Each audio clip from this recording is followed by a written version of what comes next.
please take your seat. Let's begin the meeting.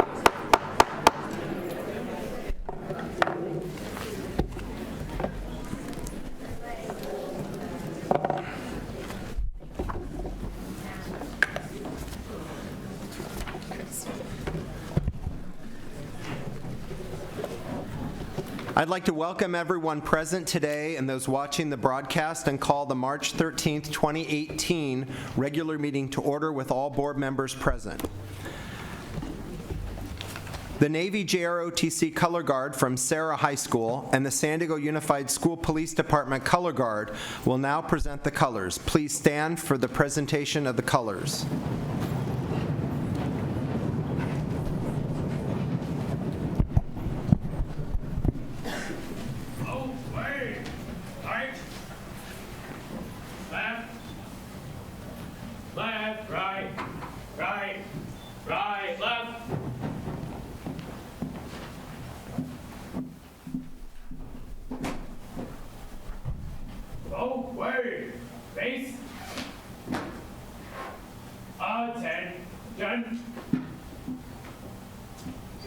Ready, cut. Hair, read. Colors. Ready, cut. Present. Colors. Place your right hand over your heart. Ready, begin. I pledge allegiance to the flag of the United States of America and to the republic for which it stands, one nation, under God, indivisible, with liberty and justice for all. Hair, read. Colors. Order. Colors. Ready. Cut. Forward. Arms. Right. Face. Forward. Arch. Left. Left. Right. Right. Right. Left.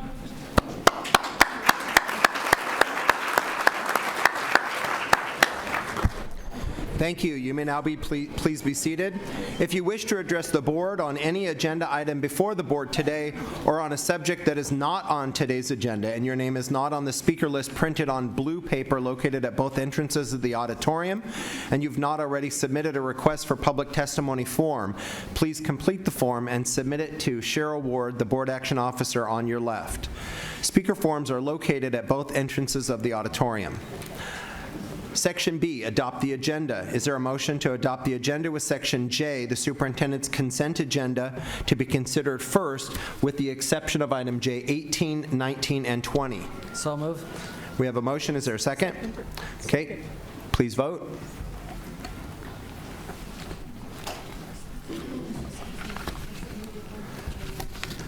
Item J, the superintendent's consent agenda. Does any board member wish to remove any item from the consent agenda? All right, hearing none, is there a motion? President Visser? Yes, ma'am. In addition to the three items that you already mentioned, 18, Okay. 19, and 20, also item J9. All right. Is there a motion to approve the superintendent's consent agenda with the exception of item 9, 18, 19, and 20? So moved. Okay, we have a motion and a second. Please vote. All right, that passes unanimously. Section C, student presentations, recognitions, and resolutions. We have a student presentation from Porter Elementary School in the Lincoln Cluster.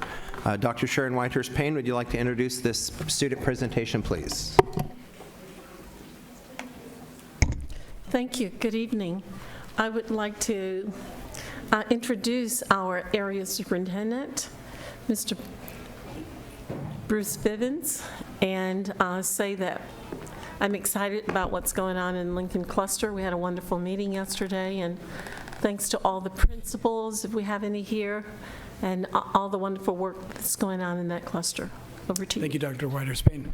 I'd like to introduce Nancy Knorr. She's the vice principal at Porter Elementary, and she's going to provide us from Student Voices the beautiful thing about Porter Pride.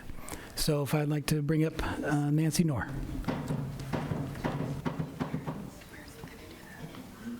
Oh, where Justin's going to do it? We'll have to find out where that. Yeah. So we have a brief slide presentation for you with some student voices that you will hear in the video montage. After that, we're going to have a special presentation by Justin Woods, who is a 5th grader at Porter Elementary. He is an achiever, he is an avid golfer, and he is destined for great things.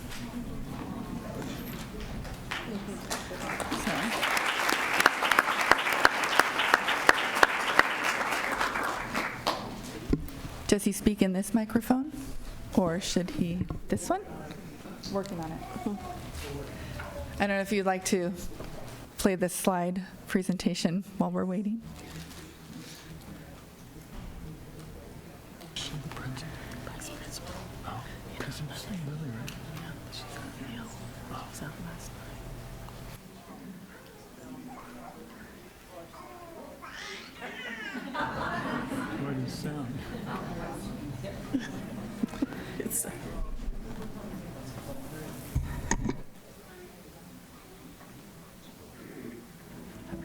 Scholars, are you ready? Yes!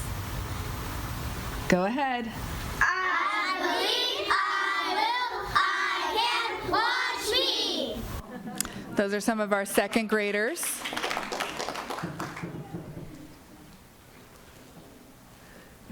Some of the images just capture some of the work that our students have been engaged in over this last trimester.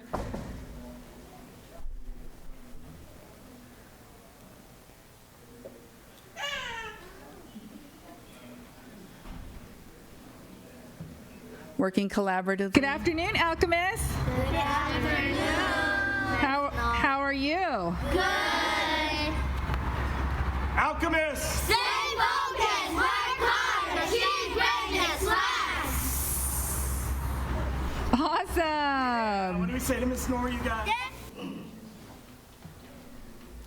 We have touchstone. Model ready, begin. I believe in myself. I love myself. I'm the most important person in the world. If I believe I cannot do something, it makes me incapable of doing it. But when I believe I can, I acquire the ability to do it. I believe in myself. I love myself. I'm the most important person in the world.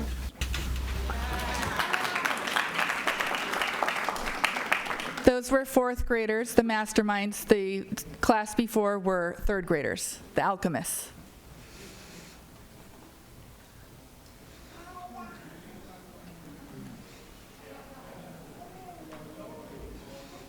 Achievers! Students with academic greatness building records of success. Achievers Pledge. Ready? Begin. Achievers Pledge. Today I pledge to be the best possible me. No matter how great I am, I know I can become better. Today I pledge to build on the works of yesterday, which will lead me into the rewards of tomorrow. Today I pledge to feed my mind new knowledge, wisdom, and understanding. Today I pledge to reach for new goals, new challenges, and new horizons. Today I pledge to listen to the beat of my drummer, who leads me onward to search for my dreams. Today I pledge to believe in me. I am an achiever. Those were 5th graders.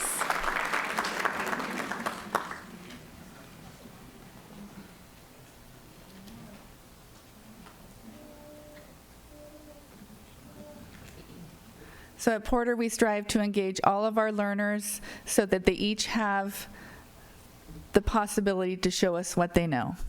Thank you. And now, Mr. Justin Woods.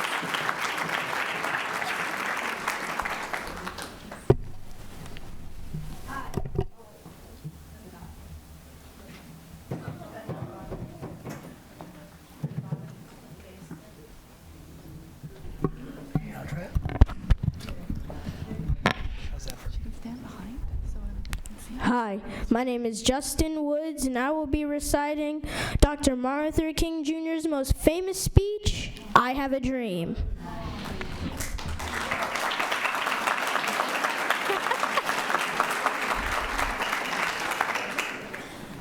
So even though we face the difficulties of today and tomorrow, I still have a dream. It is deeply rooted in the American dream.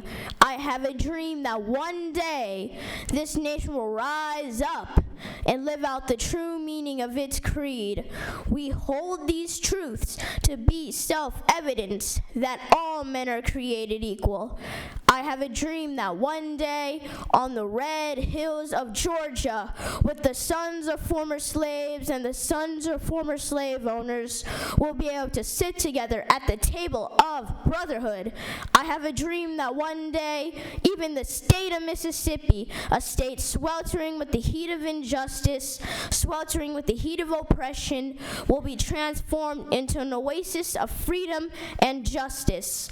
I have a dream that one day, little children will one day live in a nation where they'll not be judged by the color of their skin, but by the content of their character. I have a dream today. I have a dream that one day, down in Alabama, with its vicious racists, with its governor having his lips dripping with the words of interposition and nullification, one day, right there in Alabama, little black boys and black girls will be able to join hands with little white boys and white girls as sisters and brothers. I have a dream today. I have a dream that one day every valley shall be exalted, every hill and mountain shall be made low, the rough places plains, and the crooked places shall be made straight. And before the Lord will reveal, and all flesh shall see it together. This is our hope. This is our faith that I go back to the mount. With this faith, we will be able to hew out the mountain of despair, a stone of hope. With this faith, we will be able to transform the genuine discards of our nation into a beautiful symphony of brotherhood. With this faith, we will be able to work together, to pray together, to struggle together, to go to jail together, to stand up for freedom forever, knowing that we will be free one day. And I say to you today, my friends, let freedom ring from the prodigious hilltops of New Hampshire. Let freedom ring from the mighty mountains of New York. Let freedom ring from the mighty Alleghenies of Pennsylvania. Let freedom ring from the snow-capped Rockies of Colorado. Let freedom ring from the curvaceous slopes of California. But not only there, let freedom ring from the Stone Mountain of Georgia. Let freedom ring from Lookout Mountain in Tennessee. Let freedom ring from every hill and molehill in Mississippi. From every mountainside, let freedom ring. And when this happens, when we allow freedom to ring, we let it ring. From every village and hamlet, from every state and city, we will be able to speed up that day when all of God's children, black men, white men, Jews, Gentiles, Protestants, and Catholics, we will be able to join hands and sing the words of the old Negro spiritual, free at last, free at last. Thank God Almighty, we're free at last.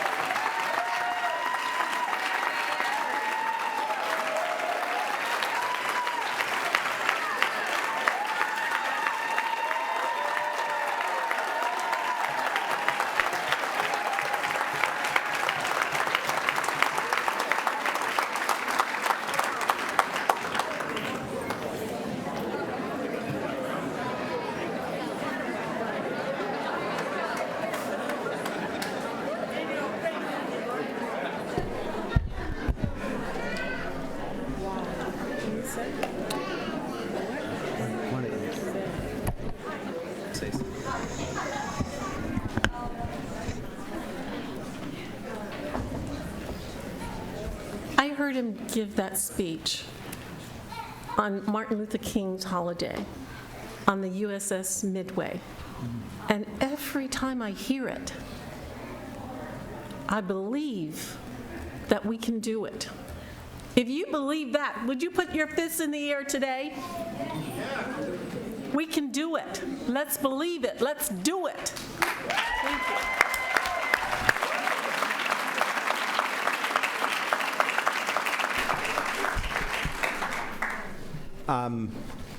you. You know, as a teacher, that gives me hope for the future. To know that we have students in San Diego Unified that are phenomenal at not only learning from the past and history, but also making it a part of their heart and soul and their passion. So I'm just so thrilled at all the great teachers at Porter Elementary School and all the work that you're doing in the Lincoln Cluster. Thank you very, very much.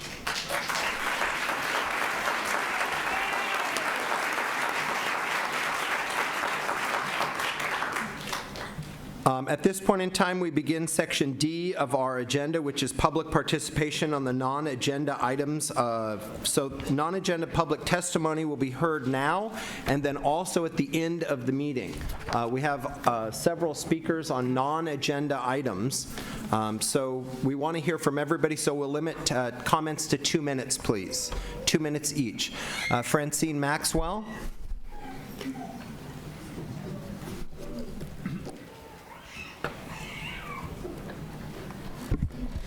You cannot do right or live right with a do-wrong mind. Your Ed Code number 48900, Ed Code 48915, and your 2012 discipline plan rises to the level 6 when somebody has a gun. Board trustees, your superintendent, your employee goes to Lincoln every week. She allowed a knife to be given back to the child that stabbed another child that they were being bullied. And right now, the cover-up is real and it's alive. It sits on her desk that the gun was given back.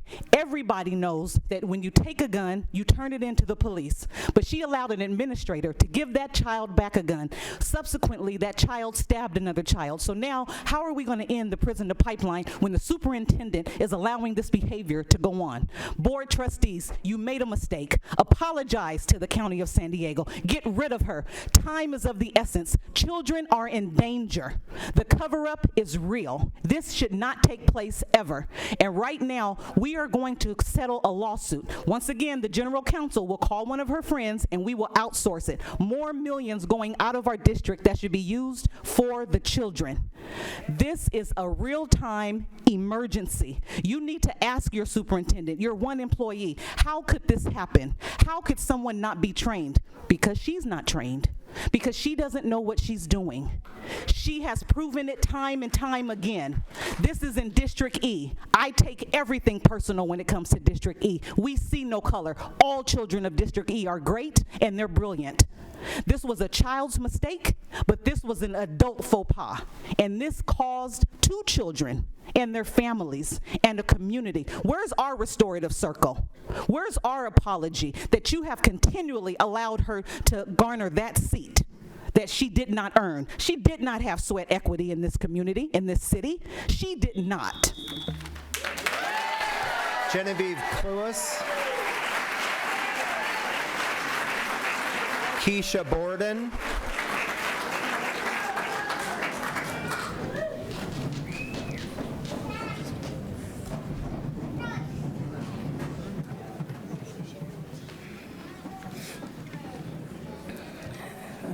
Keisha Borden. SDA members are here to ask you, the board, to do the right thing, settle a contract that gives our schools and educators the resources we need. We've been at the bargaining table for almost a year. You refuse to lower class sizes. You refuse to give all schools a nurse every day. You refuse to give all schools a counselor every day. You refuse to lower special education caseloads. Those supports are critical for our neediest students. What are your priorities? You've received millions of dollars in additional revenue since the school year began. None of those additional dollars went into the classrooms where they are needed the most. None of those additional dollars went to supports for students that need them the most. Again, I ask, what are your priorities? March 22nd is the next bargaining session and your chance to do the right thing. Don't push us into a bargaining crisis. That is the last thing our students and schools need. You have the power to do what's best for our schools and students. You have the power to direct the bargaining team to settle a fair contract now. Show us that providing for the best of our students is your priority. Tracy Kimmons. Julie Edwards.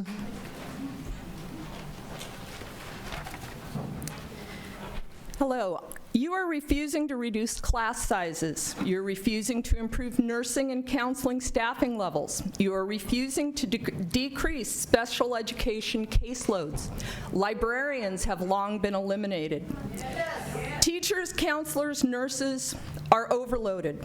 To educate our students, like the young man we saw today, to their ability, we need teachers who know and understand our students as individuals with individual strengths and challenges.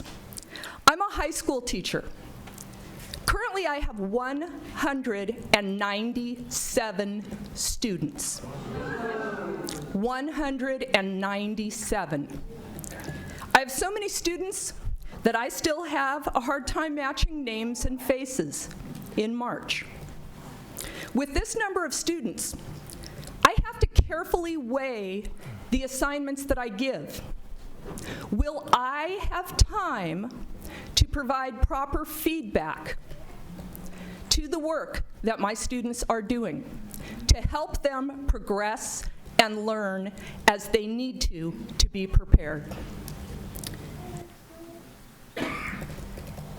Teachers and students deserve lower class sizes.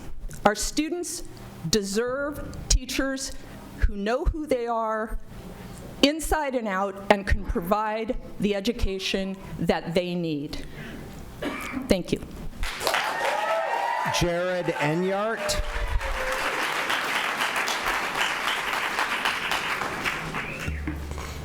Good evening, board, students. I brought my budgeting priorities with me again this evening. And I'm happy to be addressing the ones who have the power to direct your bargaining team to settle a fair contract now. As I understand it, the state is giving you 2% this year and a projected 2.5% next year for cost of living adjustments. Most rational people would probably see that those are intended to be passed along to your employees.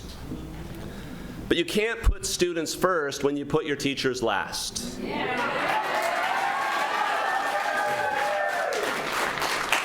A powerful man once said, "Education is the most powerful weapon you can use to change the world." That was Nelson Mandela. There's been a lot of talk lately about weapons.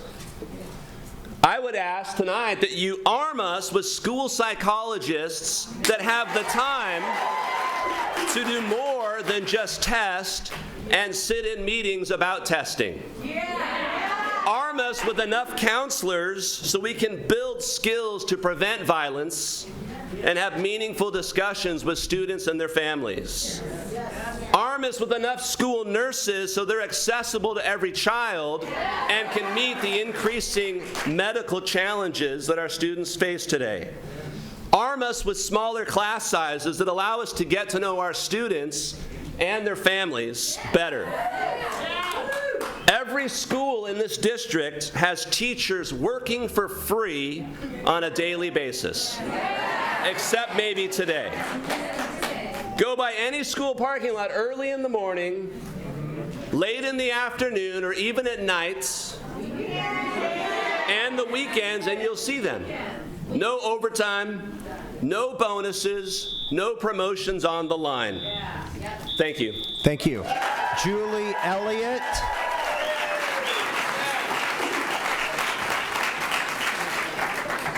Lindsay Birmingham.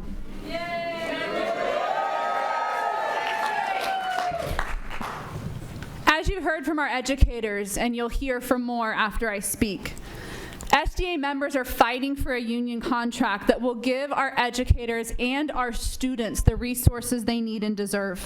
Lower class sizes, better nursing, counseling, and special education staffing, competitive wages so we don't drop to the bottom and lose dedicated, highly qualified educators.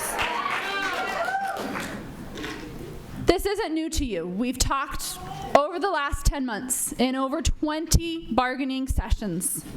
March 22nd is the district's chance to do the right thing and make sure you don't push us into a bargaining crisis that none of us want. That's the last thing our schools and our students need. You are the ones that have the power to direct your team to settle a fair contract. And on March 22nd, we expect the district team to finally come with a package that moves us towards settlement and not a crisis.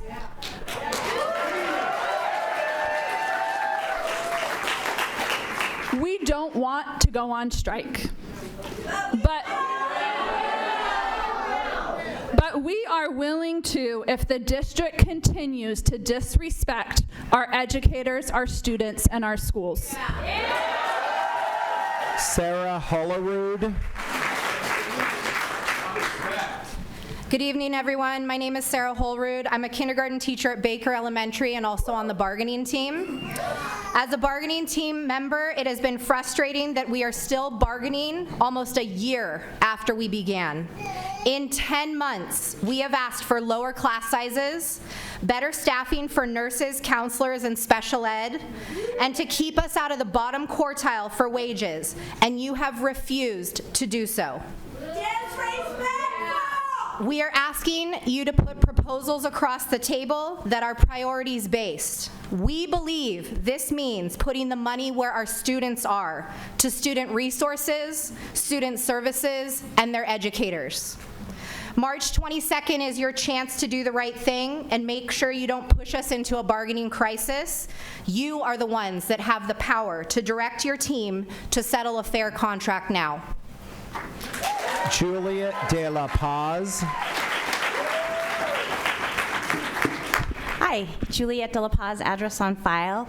I know we're all doing our part to increase enrollment, so I brought my future enrollees here.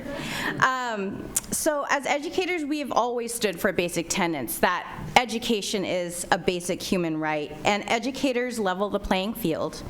We believe that public education is a pathway, not a dead end. Here's what we need. Basic math. We need addition, not subtraction. We need to maintain what we have and continue to build up. We need multiplication, not division. A coming together in the spirit of unity.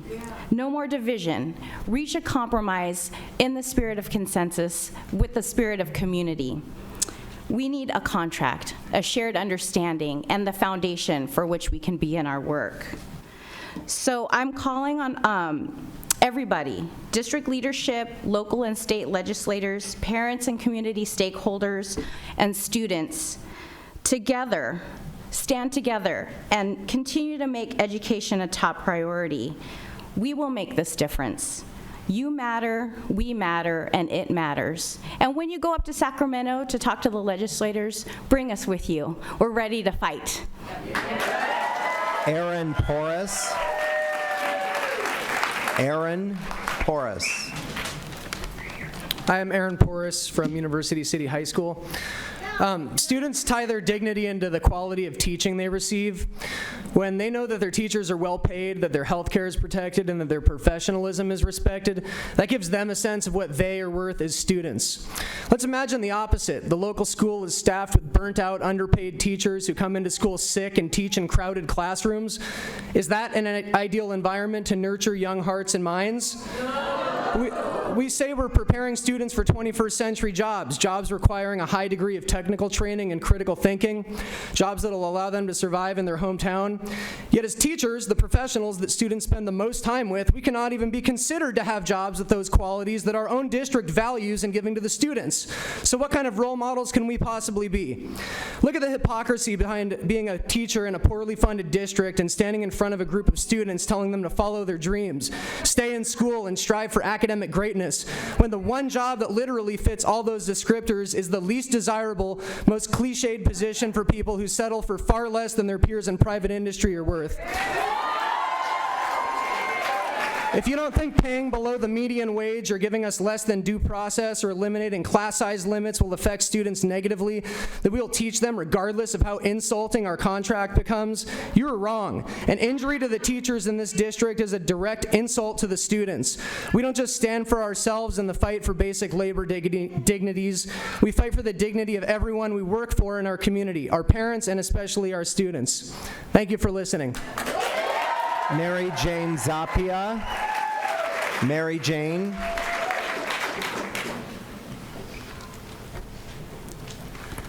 Hello, my name is Mary Jane Zappia, and I am one of the SDA bargaining team members. And I'm also the association rep for speech therapists in this district. There are 200 to 250 speech therapists in San Diego Unified. We stand with all union members and ask you for a raise for all. SDA has worked with us to propose a new salary schedule at the bargaining table. It is for us and for audiologists. This proposed salary schedule asks for equal pay. Currently, speech therapists hired by San Diego Unified with 0 to 10 years of experience are placed on step 1 of the salary schedule. Our fellow educators are given initial step placement commensurate with their years of experience. We want our experience to count the same. For me personally, between 2008 and 2015, my annual salary ranged from $2,000 to $4,000 less than my fellow educators. Most important, the proposed salary schedule rules support the future recruitment and retention of speech therapists and audiologists, which are in high demand nationwide. We urge you to provide quality service to our students. Our contractual caseload limits are not enough. We ask for workload language in our next contract that would give every speech therapist the opportunity to request and receive reduced caseloads when direct instruction, student assessments, and number of IEP meetings are at a demanding level. I urge you, the board members, and you, Superintendent Martin, to do the right thing.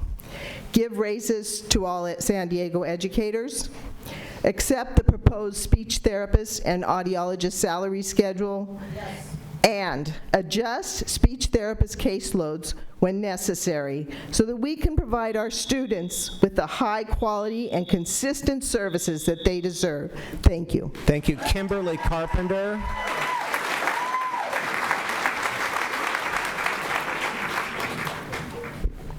Hi, Kimberly Carpenter. I teach at Bell Middle School. And I'm here because I am offended. I am offended because when given more money in a contract year, this board and this district decided to spend $6.1 million more on consultants, not on more money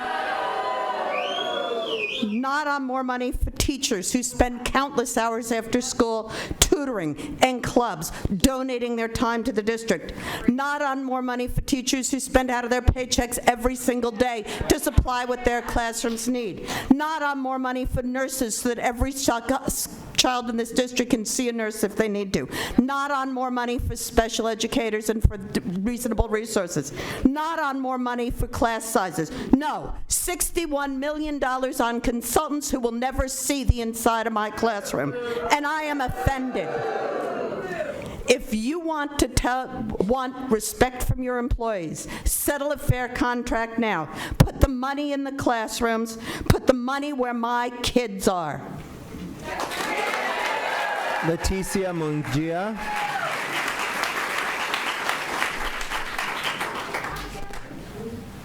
Do you have Terry A? Lorraine Burley.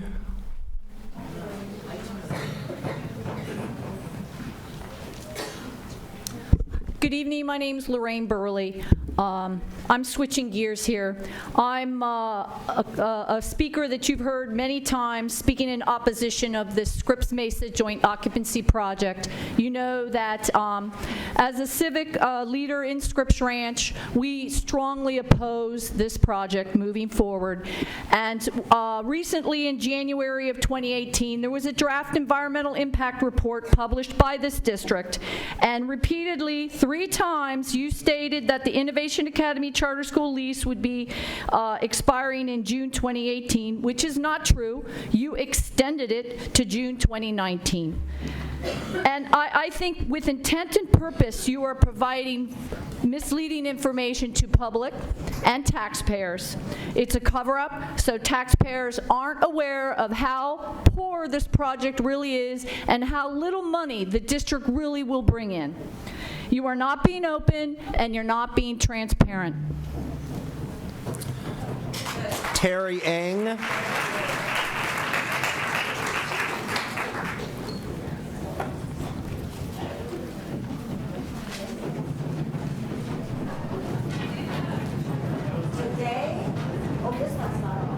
There we go. Today, we worked to contract. Last week, a teacher took her students on a field trip after school. She worked 11 hours for no pay. If you had paid her, you would have paid over $350. Tutoring, practice, rehearsals, this goes on all over the district. Our teachers and educators giving of their time. Their students feel valued. The teachers do not. By not giving us a cost of living increase, you are telling your teachers that you do not value their time, that we are not worth a small increase. If these same teachers started turning in time cards to the district would be spending a lot more than 2.5% of their budget. Your schools rely on educators' hearts. Educators' hearts have to pay to live, eat, and commute in a very expensive city. Yes. For schools to remain parents' first choice, you must pay competitive wages so the best will want to work here.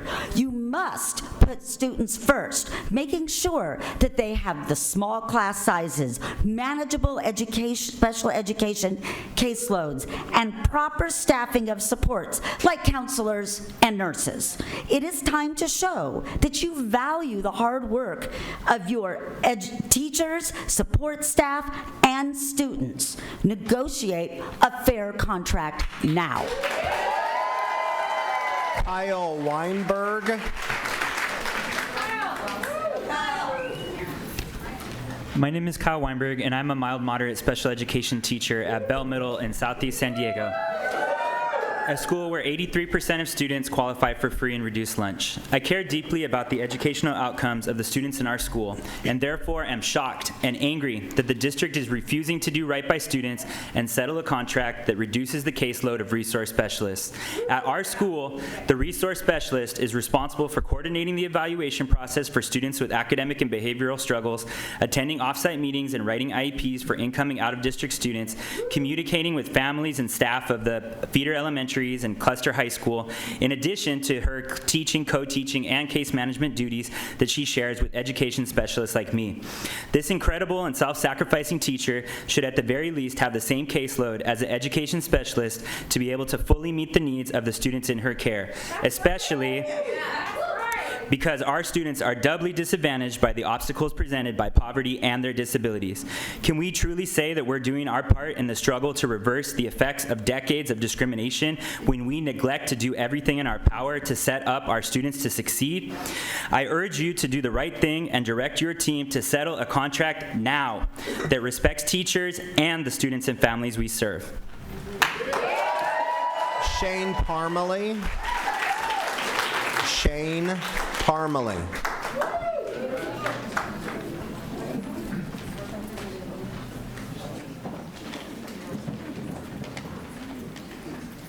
We have 3 Bell Middle School teachers speaking here tonight. Hi, Shane Parmalee. I teach at Bell Middle School. And I wanted them to come up too because tomorrow Bell is participating in the walkout, the nationwide walkout. We have a very nice program planned that a student group on campus has been working on. It'll probably last a little longer than 17 minutes because we're going to walk out. We've been making signs. Kids have been practicing chants. They've been learning about the issue, reading, writing, listening, speaking about it. We have guest speakers scheduled. We're going to do a moment of silence, and then we'll do another chant closing. Yeah, and then we're going to be sending letters to our elected officials about this issue. So I just want to say thank you for supporting the walkout and the actions around the district that are planned tomorrow. I think it's extremely important to teach our children about their First Amendment right to protest. Otherwise, when they grow up, they won't actually be able to be a full participant in our democracy. The first thing about the Constitution that the Founding Fathers fixed was guaranteeing our right to protest. Progress in our country has only ever come through protest and acts of civil disobedience to put pressure on people in charge. And as we near impasse and potential picketing or a possible teacher strike, I'm really thankful that many students and families across our district will have had a recent personal experience with participating in an action at their local school tomorrow. And we look forward to welcoming them to our picket line if that's what needs to happen. So I hope you settle a fair contract soon. Genevieve Cluis. Genevieve Cluis. Bill Ellig.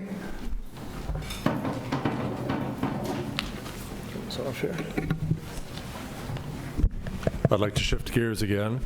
My name is Bill Ellig, University Heights resident and a member of Uptown Planners. I've organized a coalition of University Heights community organizations and interested parties.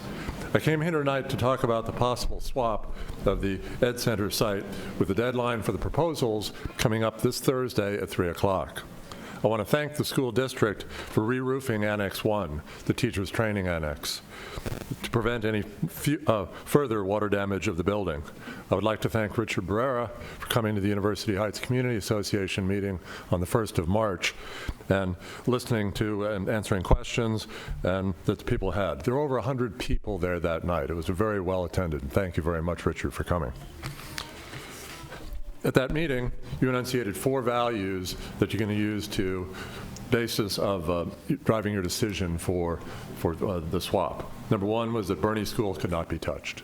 Number 2, that the Annex 1, the teacher training annex, would be preserved. Number 3, that whatever happens to the Ed Center property will be the result of a robust community input. And 4th, that it would serve the district's interest. The University Heights community of organizations and interested parties look forward to the robust community input process as the district evaluates the possible and possibly decides on the swap proposals. Thank you. Thank you. Julie Elliott.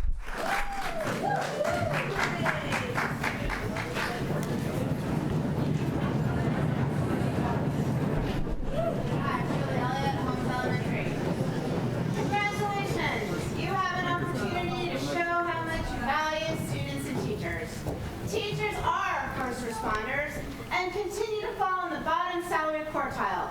How will we attract new teachers to this underpaid profession and address a future of teacher shortages?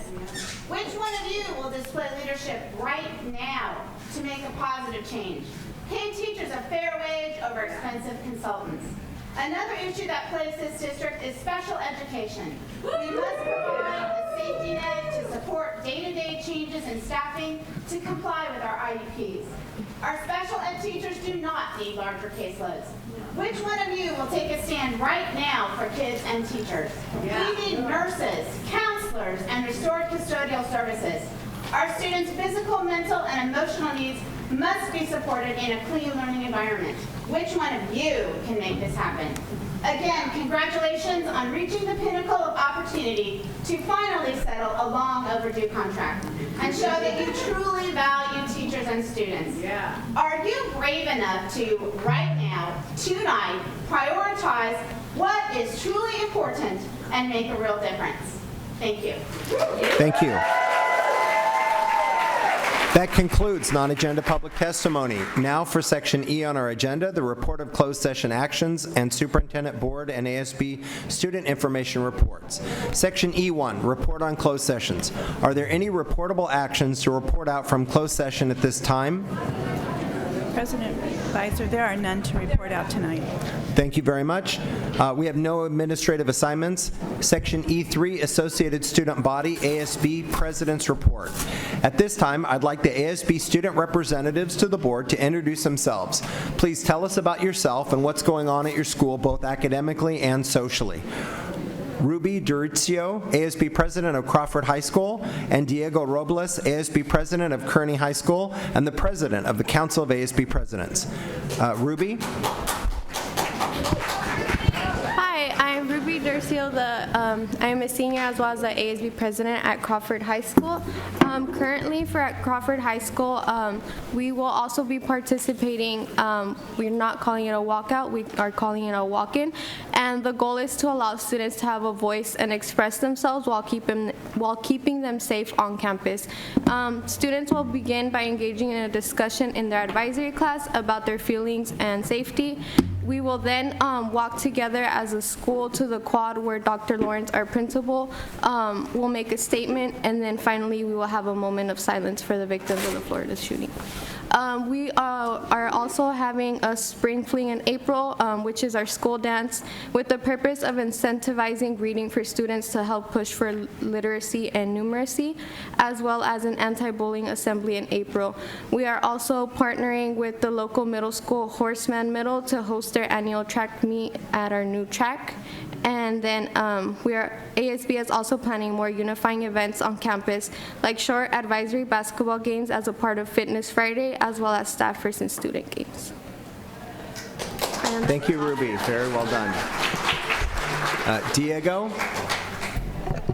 Hello. Happy Wednesday? Is it Wednesday? Is it working? It is working. Hello? Tuesday, sorry. Happy Tuesday.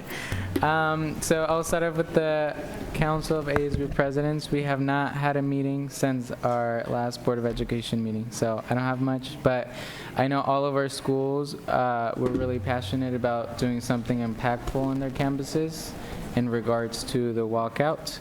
So I think most, if not all, of the schools are doing something that will really impact the students, which is really awesome.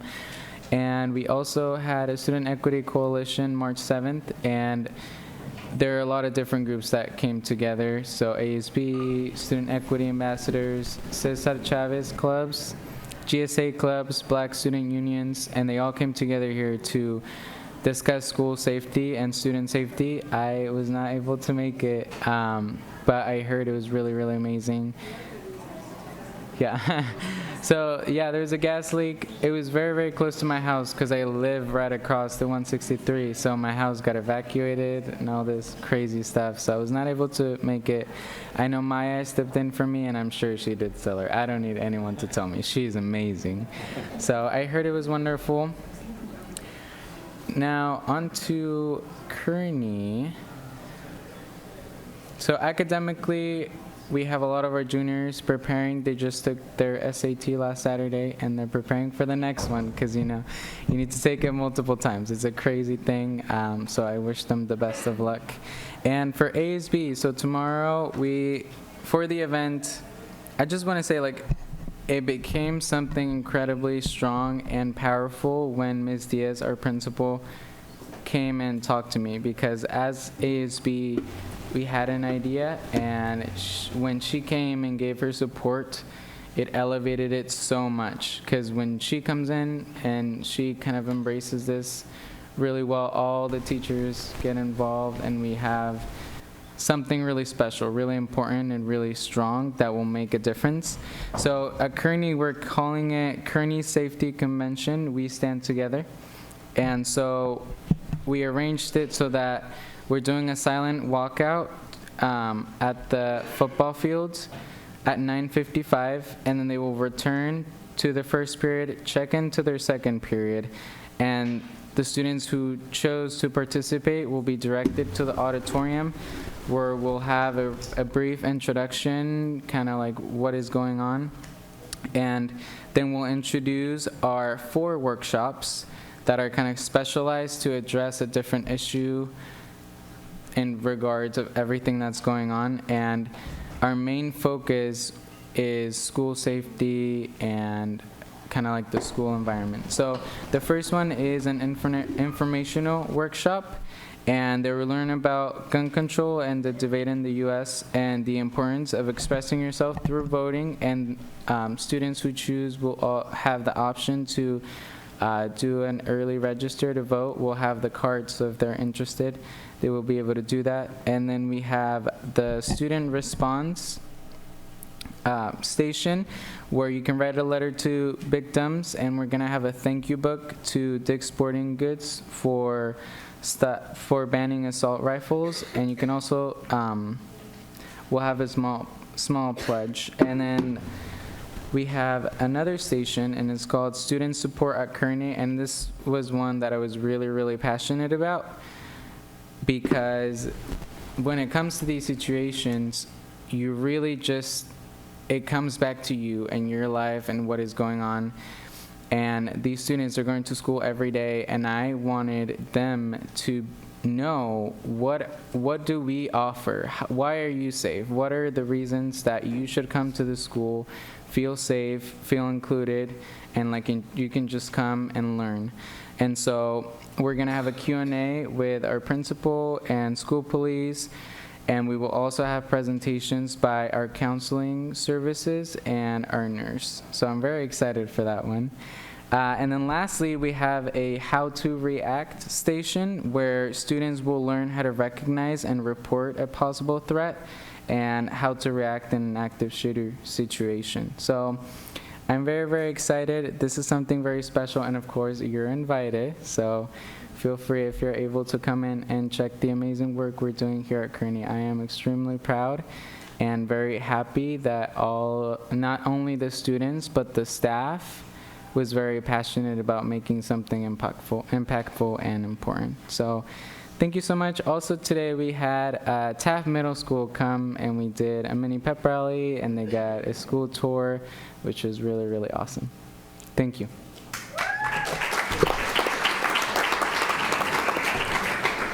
Thank you. Item E4, Superintendent Information Report. Superintendent Martin. Thank you, President Beiser. I appreciate the reports from our students tonight. And as you've heard from many people, tomorrow across our district in ceremonies all over, ceremonies big and small, we will be remembering the students and the teachers who died in the tragic school shooting just 1 month ago on Valentine's Day in Florida.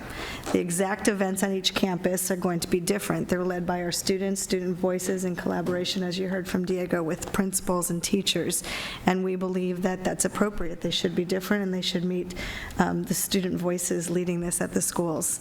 Civics education does not mean everyone joining the same parade. We all respond to life's challenges in different ways, and we come together to figure out how to best embrace and take action.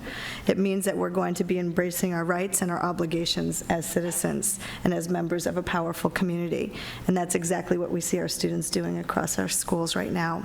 On March 7th, I was fortunate enough, as Diego mentioned, because I wasn't held up by the gas line breakage, I was fortunate enough to participate in the Equity Coalition discussion around the Florida shooting, and I got to hear the students' powerful responses and ideas as they went through a process talking about what has happened and what best to do next, and the pros and cons of different kinds of powerful action. The students on the committee that evening were truly inspiring in their thoughtfulness and their empathy and their courageous ideas about what to do next. They understood and showed that the issues that we're facing is something that their generation must confront, and the kids showed that they're ready to take it on in meaningful and powerful ways.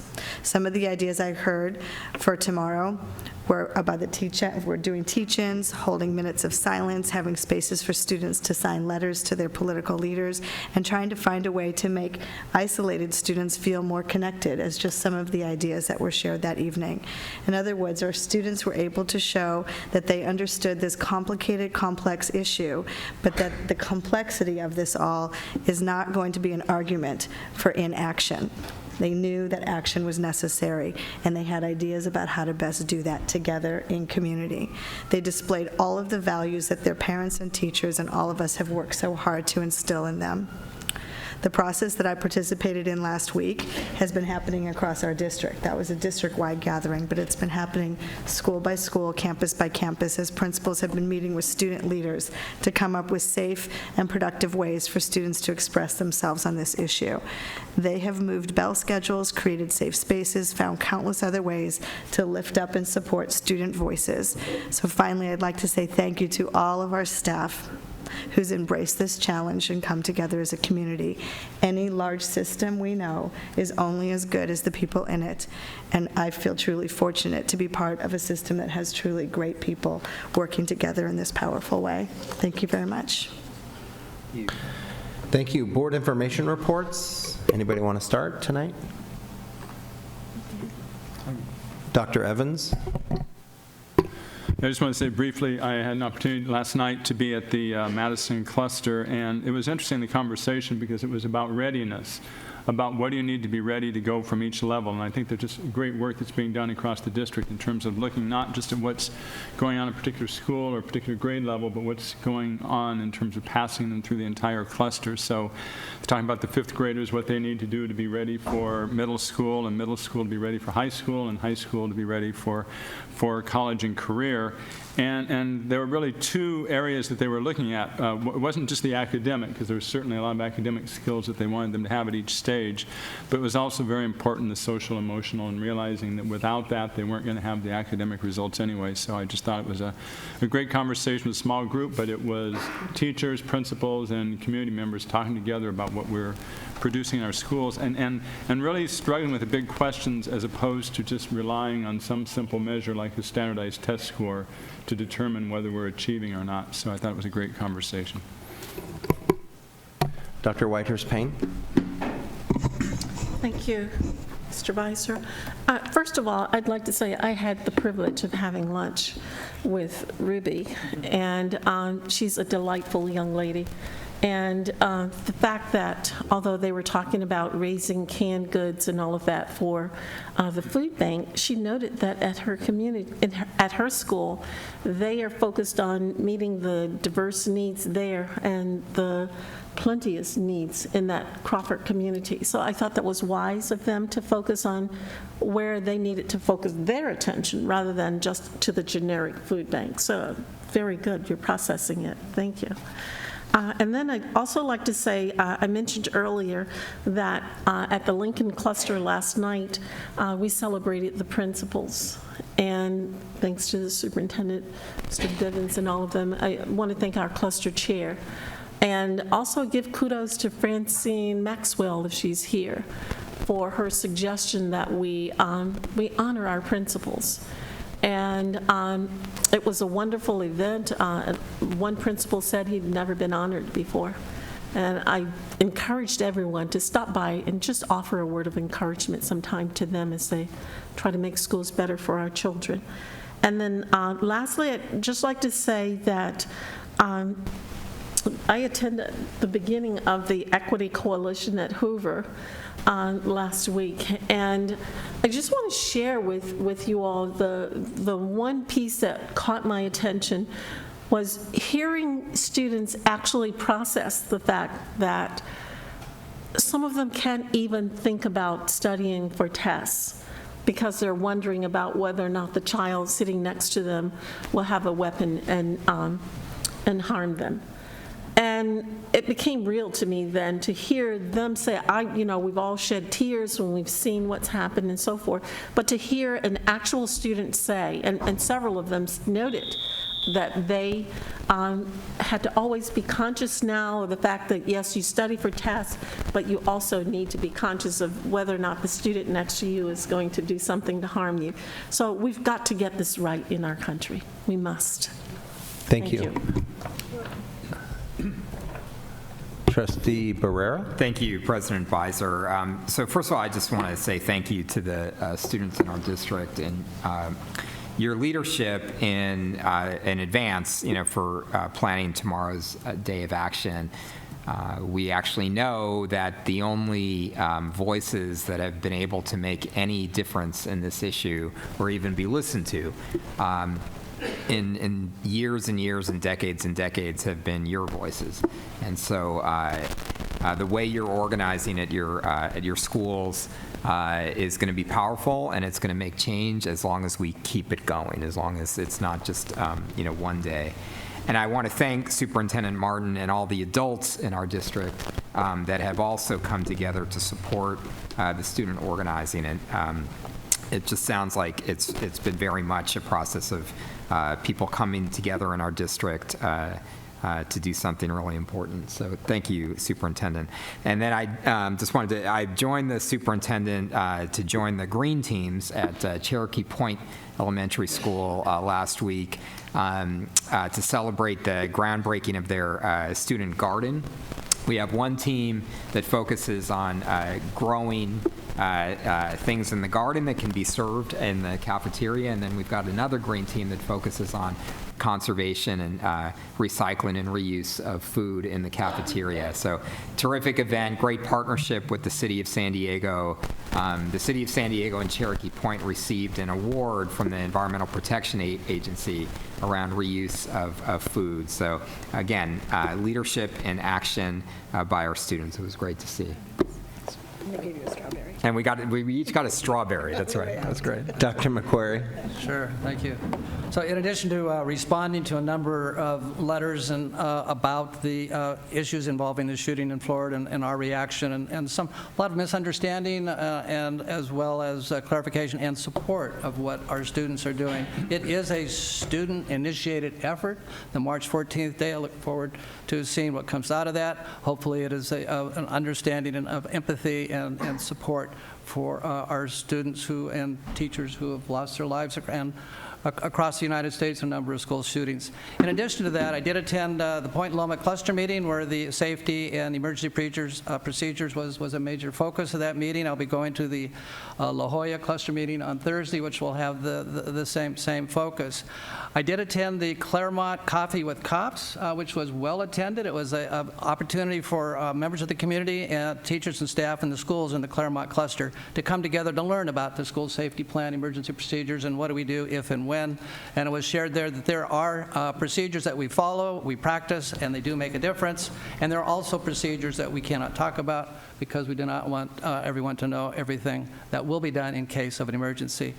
In addition to that, I attended a number of events that focused on VAPA, language arts, and international connections. So the one regarding VAPA was the event at Balboa Theater where we had Classic for Kids, which is a great opportunity for elementary students to gather together to hear professional musicians introduce their instruments and play.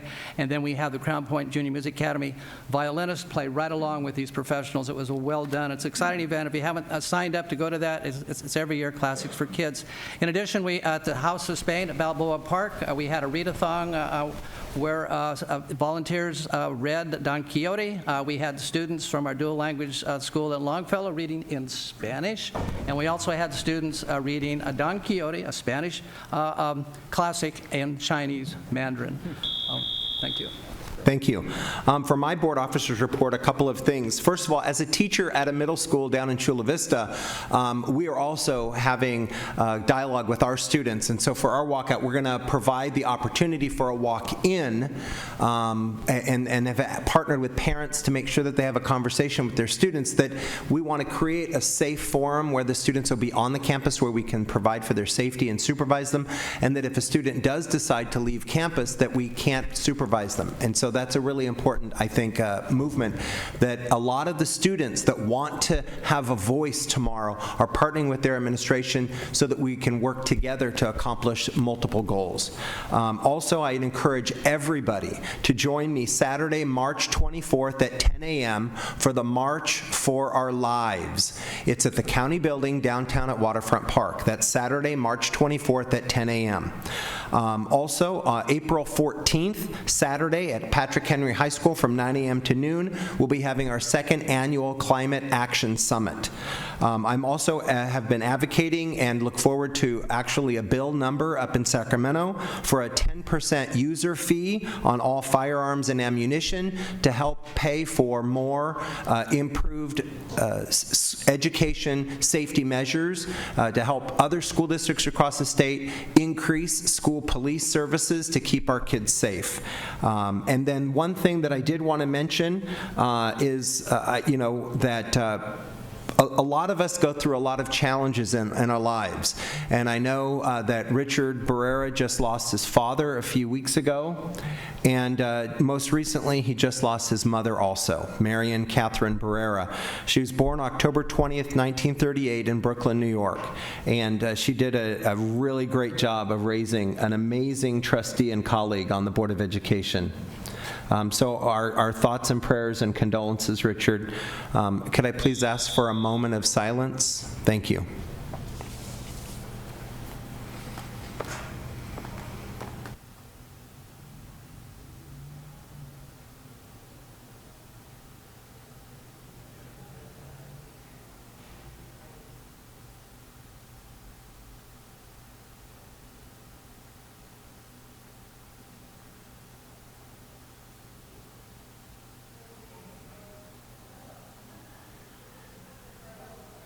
Thank you.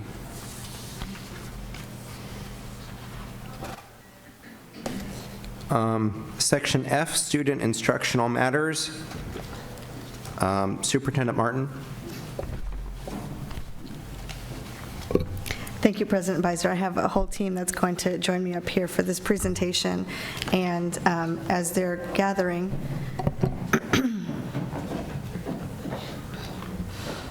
this is an update for our LCAP.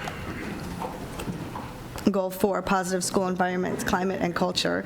And as you can see, to achieve this goal, it takes an entire team, and the team is, as they're assembling here tonight, you will see that we have a comprehensive update to help everybody see the ways in which we create positive school climate and culture and the environments across all of our campuses, from this multidisciplinary team that is having a hard time finding even enough seats to join us up here. We're including counseling and guidance, our youth in transition, and school safety.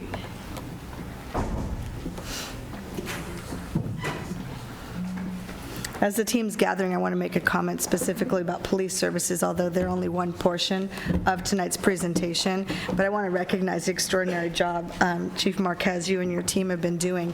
You've received 44 incidents since Parkland, what happened in Florida, and in every incident where there was a threat made, you've identified the person making the threat, and fortunately, in none of these cases did the person making the threat have access to an actual weapon. However, you've taken every threat very seriously, and I think your response has spoken to the seriousness with which you perform the mission every day.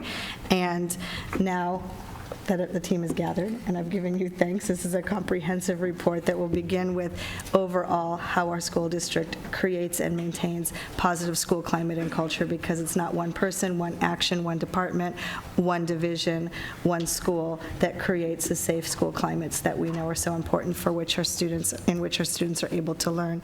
And tonight's presentation is actually multidisciplinary across several departments, so I'll let the board know ahead of time, it's a little bit longer than our presentations usually are, but we felt it was incredibly important to be able to give you the comprehensive look at how we're creating these environments across our campuses. Thank you, Superintendent Martin. Our work started 5 years ago under the direction of our superintendent, where we focused on the whole child. And our aim at that point was really to support students to unlock their genius and find agency. However, throughout that entire period of 2 years, our focus was always grounded in ensuring that we created environments worthy of our students. That was the first cycle of learning, or learning cycle, for the first 2 years. And this evening, you're going to hear how we continue to focus on the whole child, thinking about the social, emotional, as Dr. Evans mentioned, at the Madison cluster, as well as the academic work. It is going to be a collective voice from the leadership to counseling and guidance, to children and youth in transition, to our officers who support the work around relationships and safety. So you're going to hear a comprehensive presentation this evening as our superintendent eloquently opened.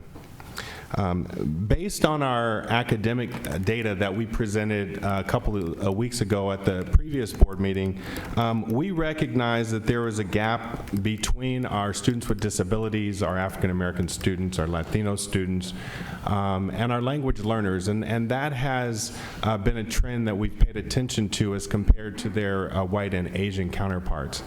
And we recognize that we needed to respond, and we continue to pay attention to those academic data.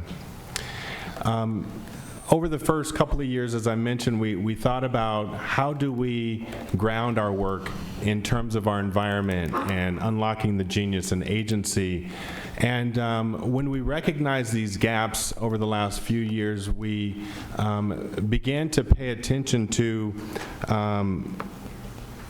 this notion of equity and access, so that we could think about educating the whole child, but all children in this manner.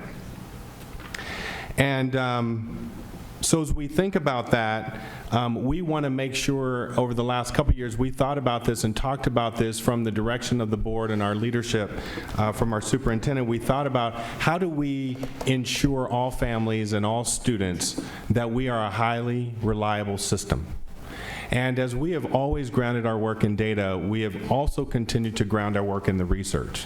And so we partnered with the Morris Island Research Center, and we accepted a framework that really grounds our system around ensuring that we have systematic approaches that are systemic and systematic that are replicable.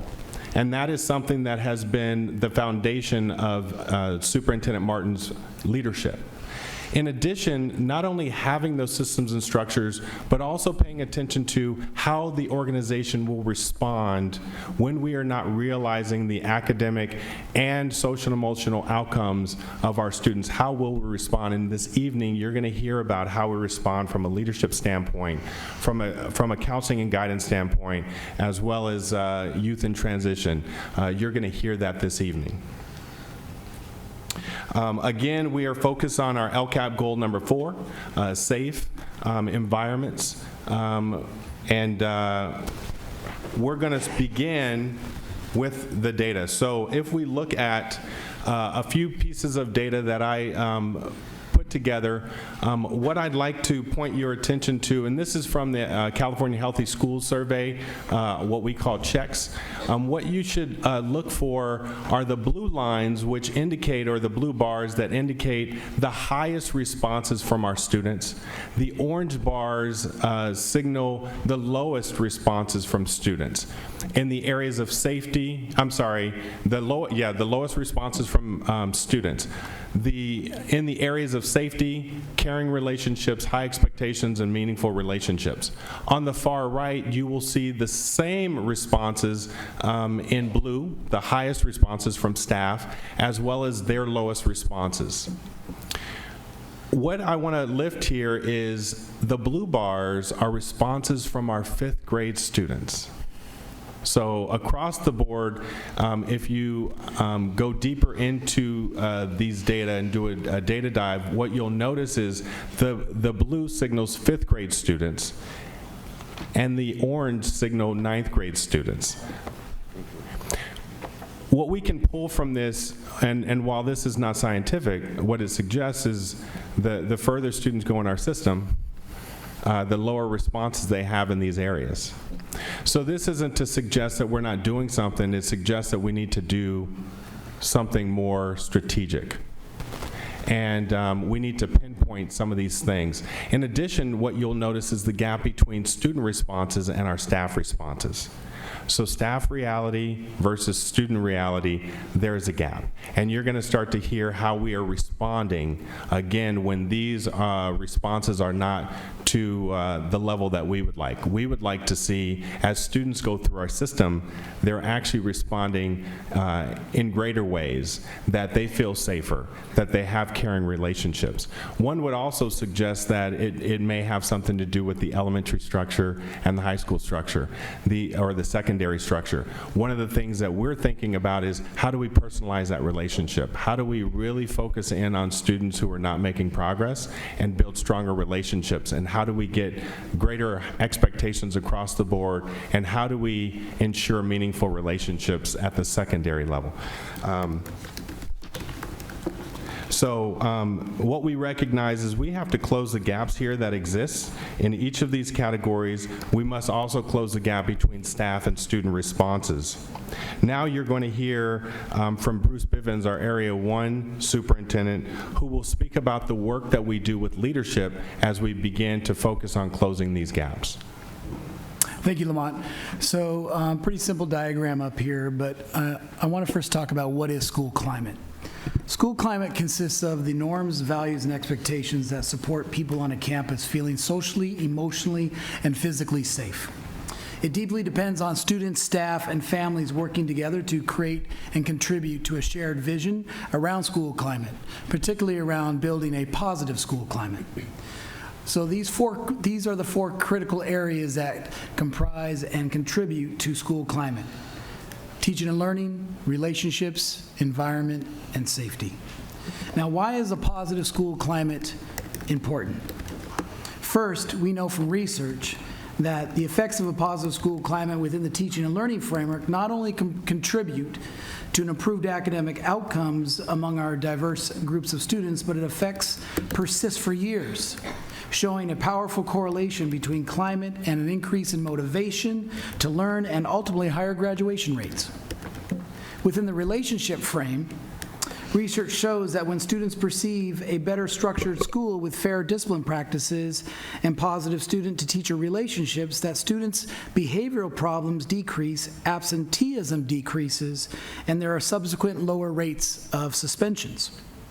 When we look at the environment frame, school connectedness is a powerful predictor with a student's overall health and their projected academic outcomes. It also improves the morale of staff. When we look at safety, positive school climate dramatically decreases risky behaviors among our young people and lowers rates of general disciplinary issues. As area superintendents, we are paying close attention to and working with principals in all four of these areas. The process is about developing a shared leadership model on campuses that is both monitoring and responding through early warning systems established on campuses. We begin by first putting a flashlight on data together, as indicated in LCAP goal number 4. We look at the California Healthy Kids Survey, attendance rates, chronic absenteeism, referrals, suspension rates, grades, and general facility needs in support of the health, wellness, and safety of our students and staff. When we notice discrepancies in the data, spikes in the data, ongoing trends in the data, we pause and we dig deeper so we can, by name and by need, know the needs of our students, in an effort to get a clear understanding of what we need to do and respond differently because our students need something different. Our collective aim together is to create an environment that is safe, supportive, and responsive to the needs of our young people and our staff. Because every school has a different context and every student has a different need, the development of systems and awareness and of action on campuses around safety is critical, and I would call this creating a culture of prevention. As we work with our principals, we start by focusing primarily on Tier 1 in the areas of teaching and learning, relationships, environment, and safety. For example, to name a few, we work with our principals to build positive behavior recognition systems and develop a culture of appreciation and celebration with students and staff. We work with student-centered coaching cycles and professional learning communities and teachers gaining a deeper understanding of individual student needs along with instructional decisions and supports. We work with administration and counseling teams in developing monitoring tools for tracking, monitoring, responding to student needs in any area, from attendance to behavior, to academics, to health and well-being of each and every student, to professional development plans that incorporate restorative practices into classroom practices and school responses, to trauma-informed care trainings with staff, to lesson planning that supports and lifts the student voice, student agency, and student leadership. Ultimately, we are working together to create a positive school climate that can serve as a protective factor that supports positive life outcomes for our young people and our staff that work and connect with our young people each and every day. So to deepen our understanding of our work around counseling and guidance, I'd like to turn this over to Noemi.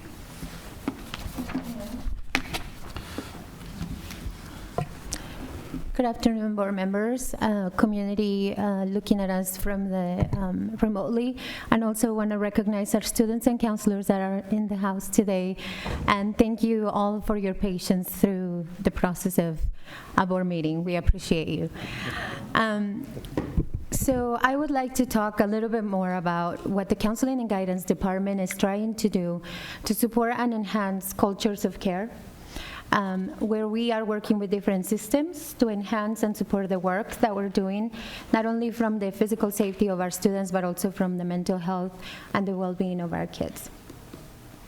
So we're branding our work in an interrelated system of enhancing cultures of care, collective cultures of care, and then systems of care that are grounded by the work of amazing professionals like the ones that we're seeing in the screen. By the way, all the pictures that you'll see tonight are pictures from our actual counselors and students at our schools. So that is something to celebrate. What is the role of school counseling? So school counselors are professionals with master's degree credentials that support the development of a system that enhances the growth of students, not only in the social emotional part of the house, but also academic outcomes and college and career readiness. We have an uncompromised commitment to ensuring that students have access to school counseling services that support the educational journeys of our students and honor their voice in the process. For that, we enhance and nurture the understanding of trends and patterns in the data, like Bruce mentioned, and also Lamont talked about some of the data points and the integrated systems that we're trying to lift for each and every student. So through counseling, we look at 3 domains, like the ones you see on the screen: the social emotional learning outcomes, the academic achievement of our students, and also the college and career readiness. So our why, our students are our why, and some of them are here today. So the Students' Voice grounds our work, and these are some of the comments that we've been hearing from our students in working with them from the beginning of the school year. We really made it a goal to work with our variety of student groups to try to get more information from them on what is it that they needed to feel safer at school, to advance their academic goals, as well as the social emotional competencies, beyond just a feeling good kind of approach, but really looking at what are those skills that you need to be a ready to learn learner. And then, so some of the things that we've been designing is really looking in depth to the comprehensive school counseling program and trying to understand what are those gaps that we currently have and how do we fill those in to enhance systems of prevention, early intervention, and postvention. Some of the goals that we have are grounded in the work of California, that California has started with the multi-tier systems of support. And you can see some of the chart. This is a model that is coming from California that is looking at the academic behavior and social emotional wellness of all students. So to assess and evaluate, these are some of the pieces that we're trying to solve for right now with our school counseling programs.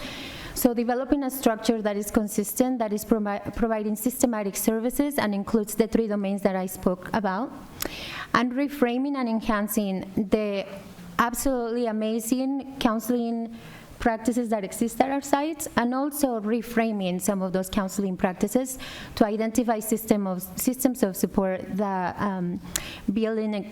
that maybe step into the existing gaps in collaboration with all stakeholders. And all stakeholders include the student voice, as well as our families, our colleagues, our administrators, and also the work that we're trying to live with the governance team members. So So now I'm going to transfer the work that we've been doing to my dear colleague, Franny. Thank you, Dr. Villegas. It was very important for us in developing our comprehensive school counseling and guidance program to really ground our work.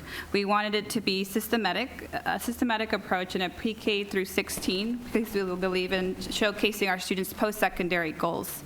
This also included a mechanism for integrating our services with mental health resources and our children and youth in transition. And lastly, it was very imperative that we ground our work in data, as aforementioned by Dr. Jackson and Mr. Bruce. So our delivery model framework was really our first order of business, and so we focused on building a comprehensive guidance plan that was to identify and was strictly research-based. We grounded our counselors in our ASCA model, which is the American School Counselors Association. The system framework promotes consistency in the delivery of school counseling programs and services district-wide to ensure that every child receives equitable counseling practices and services across the district. When thinking through this process, we embedded an integrated multi-tiered systems of support to our counseling programs. We first focused on increasing the sphere of success of all students across all programs and services and throughout all 3 domains. We supported our strategies in social emotional learning, college and career readiness, and academic success. Interwoven through our IMTSS, we really wanted to focus on the importance of the whole child. This includes an intentional approach in improving school climate through school activities such as classroom lessons in anti-bullying, small groups, and academic motivation and monitoring. In order to strengthen a safe and supportive learning environment, we began to address the importance of integrating our academic and our social emotional supports for our students, as outlined in our tiered model. We organized this through our domains and really wanted to focus on helping our students manage their emotions and learn how to apply their interpersonal skills as we were going throughout K-12. One of these such methods was Unlocking the Genius. That's been a program that's been around. This will be year 3 for us. It is now in grade levels 6 through 12, and we're looking forward to advancing it to elementary in the next couple of years. Unlocking the Genius curriculum really helped our students identify their strengths. They were able to select their secondary goals and be able to also share these strengths with our staff as well as their parents. This is the first time parents now have a mechanism to be able to showcase their students' strengths and speak to those, as well as building student agency, which is super exciting for us. As we are transgressing to data-driven, our very first question at the forefront was, how are our students different as a result of school counselors and what they do? This was a question as a theme at the forefront of all of our professional learning for all of our counselors. So in elementary counseling, I'm super excited to report I got to visit Miller Elementary. Our counselors continue to promote Tier 1, 2, and 3 interventions. Through the IMTSS at Miller, our counselor Clara, alongside her staff, created a positive school environment by implementing the Bucket Fillers program. For those of you that are not aware, the Bucket Fillers program really strives to provide positive thoughts and feelings on how we can create positivity and extract those throughout the whole campus. So it really is embedded into the Miller way and the Miller campus. It's beautiful to see in action. We also strove to develop student leadership. Through a campaign in promoting student equity and diversity, 2 full clusters, Hoover and Crawford, have designed activities to support and champion positive school climate throughout their entire cluster. We now have over 690 student leaders who represent all leaders across their cluster, and they are agents for positive change and leaders in their communities. In integrating our services, we're well aware that positive relationships matter, and we have thousands of students and staff that we see every day, and this is a very critical need for all of our students. We have intervention counselors deployed at high-priority schools being intentional in their interventions. School climate was a primary priority for Hoover, and they've offered over 282 opportunities of restorative justice practice, which included behavior, mediation circles, conflict resolutions, and topics such as respect, empathy, and community building. Some of the programs and services we would like to highlight for everyone today included, as showcased before, our Scout Schools data, and we need to be very intentional in the data to be able to create more positive school climates on our campus. As Dr. Jackson expressed, the importance of listening to all stakeholders is very important to us. This year, we also held our Positive School Culture Fair, and in our fair, it was attended by over 300 children and families. All student services departments in our district were represented, and we also had the opportunity to showcase student work throughout the day. One of the connections for me this day was being able to speak to a single family parent and being able to connect her directly to children and youth and transition services that same day. One of the big things for us that has changed is our Here and Now programming event. In partnership with San Diego Youth and Transition, we were able to provide Here and Now curriculum. It is curriculum that is launched for suicide awareness and prevention across grade levels 7 through 12. We also had a CSEC awareness curriculum, which was a big part of creating a safe and learning environment for our students. And it's subdivided into two components. One is CSEC awareness and identification, and the second one is engaging and serving youth and children. Today we have our wonderful students from Hoover High School and staff, as well as Morse, that are going to speak to a little bit about one of the programs we just held, which is Camp Lead. It is in building, as they walk up, in building student agency and voice, high school students had the opportunity to participate in Camp Lead, and it teaches students skills to go back and be able to create positive change on their campus. So without further ado, I'd like to introduce our intervention counselor at Hoover High School, Ms. Sabrina Cox. Hi, good evening. My name is Sabrina Cox. I'm an intervention counselor at Hoover High School. Our amazing students here had the opportunity to attend Camp Lead. They attended with Lincoln High and San Diego High. So Camp Lead is a 3-day overnight experience in the mountains in Santa Isabel. So our students had the opportunity to go to a leadership camp. Camp Lead is proven to improve social emotional skills, increases school attendance, promotes positive behavior outcomes, improves law enforcement and youth relationships, and fosters connectedness. Our students are here to share their experiences from camp with you all. They will also share a bit about how they will use their skills to promote a positive school culture at their school. So I'll go ahead and pass the floor to our students. Hi, my name is Carlos, and I'm a sophomore. We as Hoover students are proud to represent San Diego Unified because we have the advantage of feeling comfortable in our own skins and being who we really are. My name's Arlette. I'm a freshman. At camp, I learned to respect everyone because everyone could be going through something that we don't know about. I think it is important that staff and students are aware of the way we speak to each other.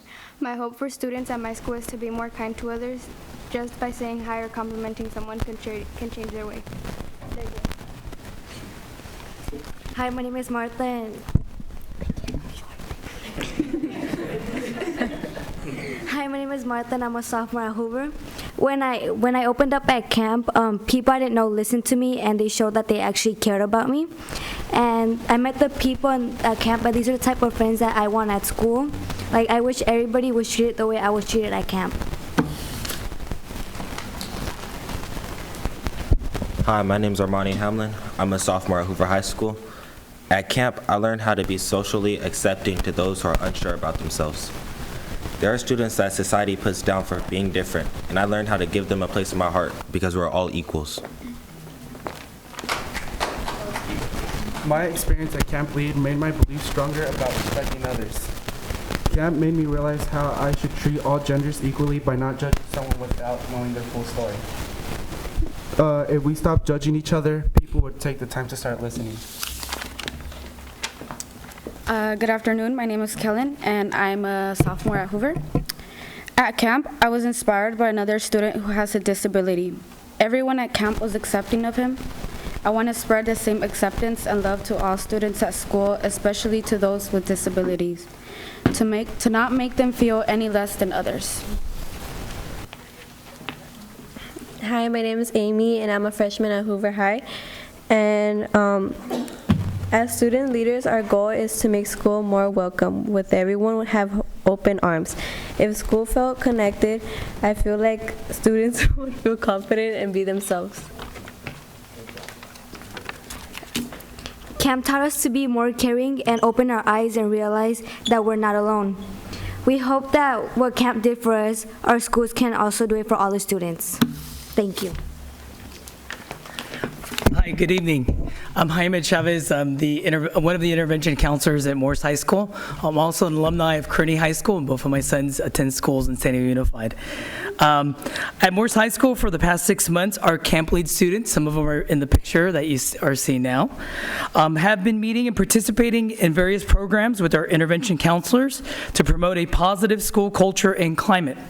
Our camp lead students serve as mentors in our 9th and 10th grade academic groups and 9th and 10th grade assemblies. They also have assisted with our restorative circles that address communication and conflict resolution to all of our 9th grade PE classes. Over 452 students at Morse High School have participated in these circles.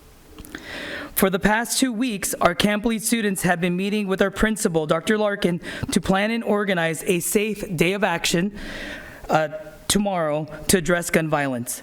Our Morse High School students will attend Camp Lead from April 5th through the 7th. Thank you for your time and for hearing us out. Thank you. Thank you very much, students at Hoover High School.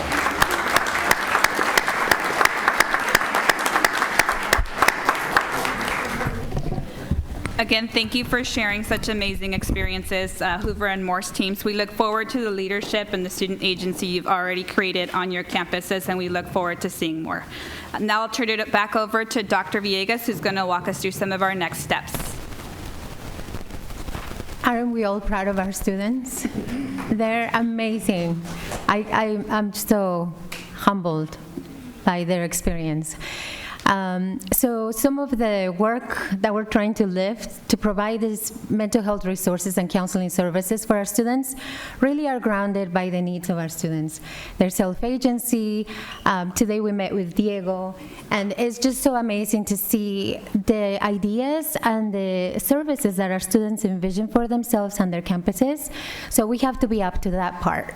We have to step up our game, and then here are some of the vision for sustainability of counseling services that we wanted to share with you. So further development, alignment, and integration of student competencies, refinement of strategic vision for school counseling, increased clarity about the role of the counselors in our school district, continue to enhance data integration and alignment of school counseling services for all students, and continue our work with the IMTSS integration, social, emotional, academic, and college and career readiness. So the next two pieces we kind of went through, but we want to continue to enhance cultures of collective care, continue to develop stronger connections with students, and supporting the definition of stronger connections. Having a relationship with a student may not take us as far as we want to go. So we want to continue to enhance and give clarity to the connection piece and how that connection needs to look like. And continue to enhance the integration of preschool 12th grade practices with school counseling programs. Therefore, connecting to a larger system that supports, like we said and mentioned before, the academic, social, emotional, and college and career readiness, and the learning systems for all of our students. So with that, I'm going to transfer our conversation to my colleague, Jennifer Cornell. She's going to give us more information about children and youth in transition. Thank you, Noemi. Am I on? This evening, I have the privilege of sharing the work of the Office of Children and Youth in Transition, a department that supports the continuity of education for nearly 25,000 students in San Diego Unified that are identified as in transition. This includes students living in foster care, students experiencing homelessness, military dependents, refugees, and students returning from the juvenile justice system. Tonight, I'm going to highlight how we've established positive school climates for this population by sharing our goals, our systems of support, achievement data, highlights from the year, and next steps. To get us started, the goals of our department focus on relationship building, promoting equitable access, providing appropriate resource connections, and building capacity throughout the district for our students, our families, and the teachers and staff that support them. The work aligned with these goals is tailored to the needs of our student body. Projected on the screen in front of you, you'll see what our students want us to know about their experiences as youth in transition. The resounding message is that our students want the adults supporting them to understand and be sympathetic to the challenges they face on a daily basis. They want us to know that it's difficult not knowing where you're sleeping from night to night, that it's hard to keep up with schoolwork when you're worried about basic needs being met or moving from school to school, and that having adults who support and motivate is key to their resilience and success.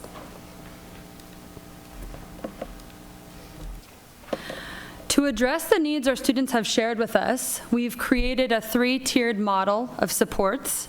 Universal supports, identified as Tier 1, includes trauma-informed care practices, professional development, and site trainings on at-risk youth laws and entitlements for all district sites. Our Tier 2 systems include case management of at-risk youth in transition through the early warning system, a database used to monitor attendance, academics, and behavior, and make subsequent internal and external referrals based on the data monitoring. This tier also encompasses resources for basic needs, including clothes, food, transportation, and school supplies. Tier 3 houses our one-to-one mentoring for students identified to be most at risk. This mentoring provides opportunities for students to meet individually with staff to create goals and address barriers in the areas of attendance, academics, and behavior. Individualized community and agency linkages and department and district resources are then used to create systems of support that work toward goal achievement. Before we move on to looking at the data from our 3-tiered supports, I'm going to highlight one of the most critical pieces to supporting positive school culture and climate for our students and staff. Trauma-informed care practices professional development, a Tier 1 support. This 4-part series was created in an effort to bring awareness to the impacts of trauma on students and to assist site staff in changing methods of interacting and responding to children impacted by trauma. Implementation of this plan has been prioritized by sites that have high trauma populations, with approximately 55 trainings being delivered this year alone.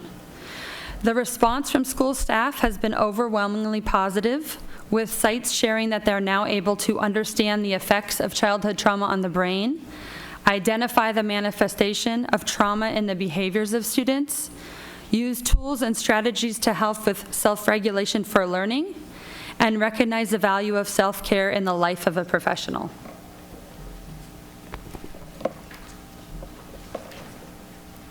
I'm going to now share data from our tiered supports that offer a snapshot of the first half of the school year and will be analyzed on a longitudinal scale at the end of the year.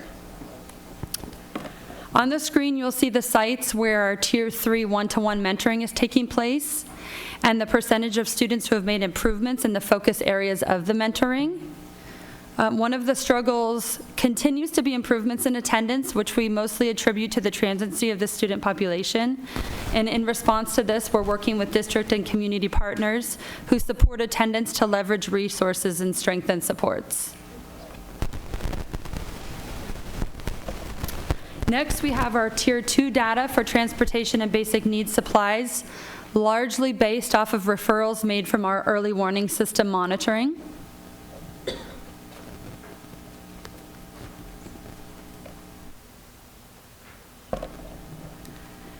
And lastly, our Tier 1 data, which includes trauma-informed care and homeless foster youth professional development that was provided through a combination of site and online trainings and resources.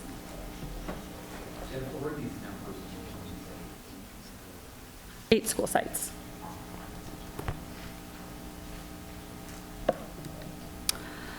In addition to the information shared, I want to take this opportunity to highlight additional achievements that support the continuity of education for our youth in transition. We've partnered with community agencies to host Parent Connect trainings on accessing student PowerSchool data. We've worked with the Assistant League to host ongoing Operation School Bells to meet the complete clothing needs of our students. We've actively visited local homeless encampments to enroll students not attending school. And we've secured approximately $2.1 million in grant funding over the next 4 years to support college and career readiness, academic achievements, and social emotional well-being for these populations. Lastly, tonight, I want to share next steps of our work.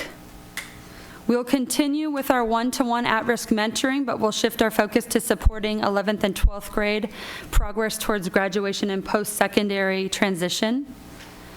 Our district trauma-informed care team has joined efforts with the Trauma-Informed Care County Collaborative, allowing us to share the work we've been doing and expand on student and family resource availability. We're working with counseling and guidance to create a resilience professional development series, which will be a follow-up to the Trauma-Informed Care professional development series. We'll be working to have more representation of our homeless and foster youth and student voice initiatives. And we've experienced such success with our work with the homeless encampments. We'll be working diligently to strengthen our collaboration with local homeless shelters.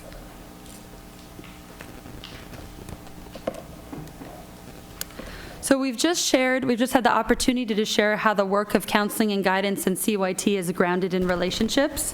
Now we're going to hear from Chief Marquez about how our school police officers build relationships and partnerships with schools and create plans for safe learning environments.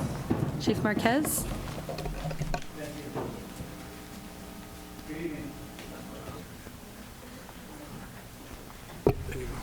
Good evening. There it goes. You can tell I'm new to this. Superintendent Martin, thank you for the kind words at the beginning of today's presentation. We truly appreciate your support and the support of the school board. And I'm very proud of the men and women in blue who are out in our schools day in and day out. And collectively, as a school district, as we continue to work towards keeping our schools safe.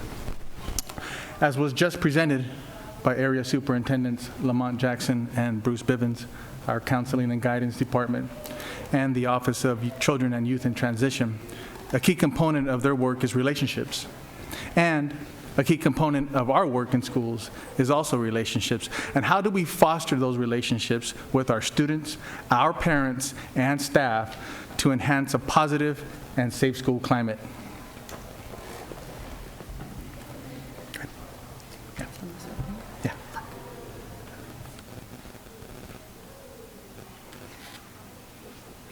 There we go. Thank you.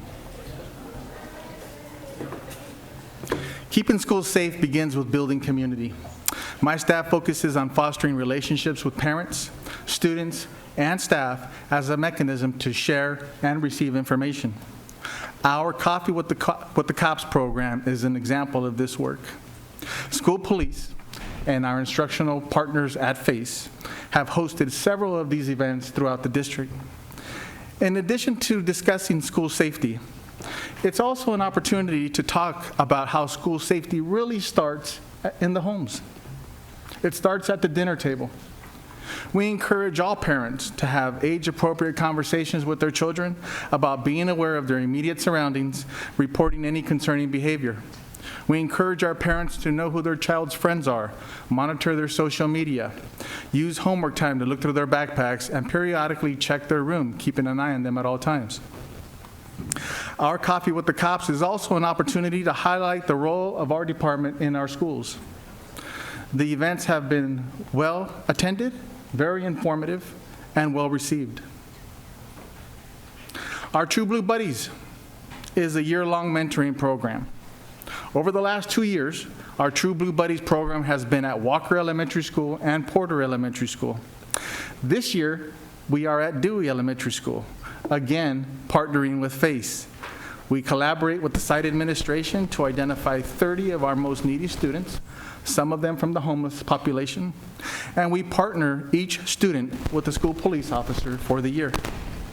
The program begins with a back-to-school shopping spree. Thanks to our community partners at Target, each student receives a $100 gift card and walks away with a bag of clothing and a cold Slurpee. We also partner with Food Services for a Thanksgiving dinner with the cops in November. We extend the invitation to the families of our students, and it turns out to be a really fun event for all. In December, we host a holiday event for the kids. And thanks to our community partnerships and Santa Claus, each child receives presents, a brand new bicycle, a helmet, and we're all treated to a barbecue and a bike rodeo at the end. The program concludes in late spring with a celebration at the San Diego Harbor with a water show by the San Diego Harbor Police Department. It's quite an event. We launched our Police Interaction with Youth program, PIY, last year.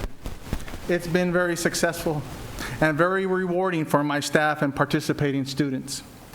PIY is a 10-week program focused on building relationships and decision-making. The program culminates with a graduation where community leaders are invited to celebrate our kids for their completion of the program and commitment to making positive choices in our schools and community. In addition to the aforementioned programs, my staff delivers regularly safety presentations throughout the year on a variety of topics. This includes everything from knowing how to respond when stopped by the police in our community to law enforcement in the media. We also provide presentations about the San Diego Crime Stoppers Student Speaking Out program. This program empowers our students to have a voice in keeping our schools safe by anonymously reporting criminal activity, suspicious behavior, or bullying. And most importantly, it's all done anonymously. Once the call is complete, a tip is generated and sent to our police department or the local jurisdiction if outside our district. Students are then eligible to receive a monetary reward for the information they provide. We recognize the importance for our students to have a voice. School Police and FACE are currently working with the media programs at San Diego High School and Point Loma High School to create a See Something, Say Something PSA campaign. And our partners at Cox Cable have agreed to air our PSAs on their television network to benefit our entire region. The PSAs will be showcased at the annual Crime Stoppers Enough is Enough luncheon in April.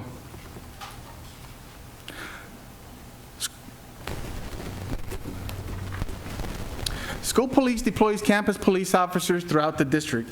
Our officers are not armed security guards. They are fully sworn police officers who assume a proactive role in providing safe learning environments.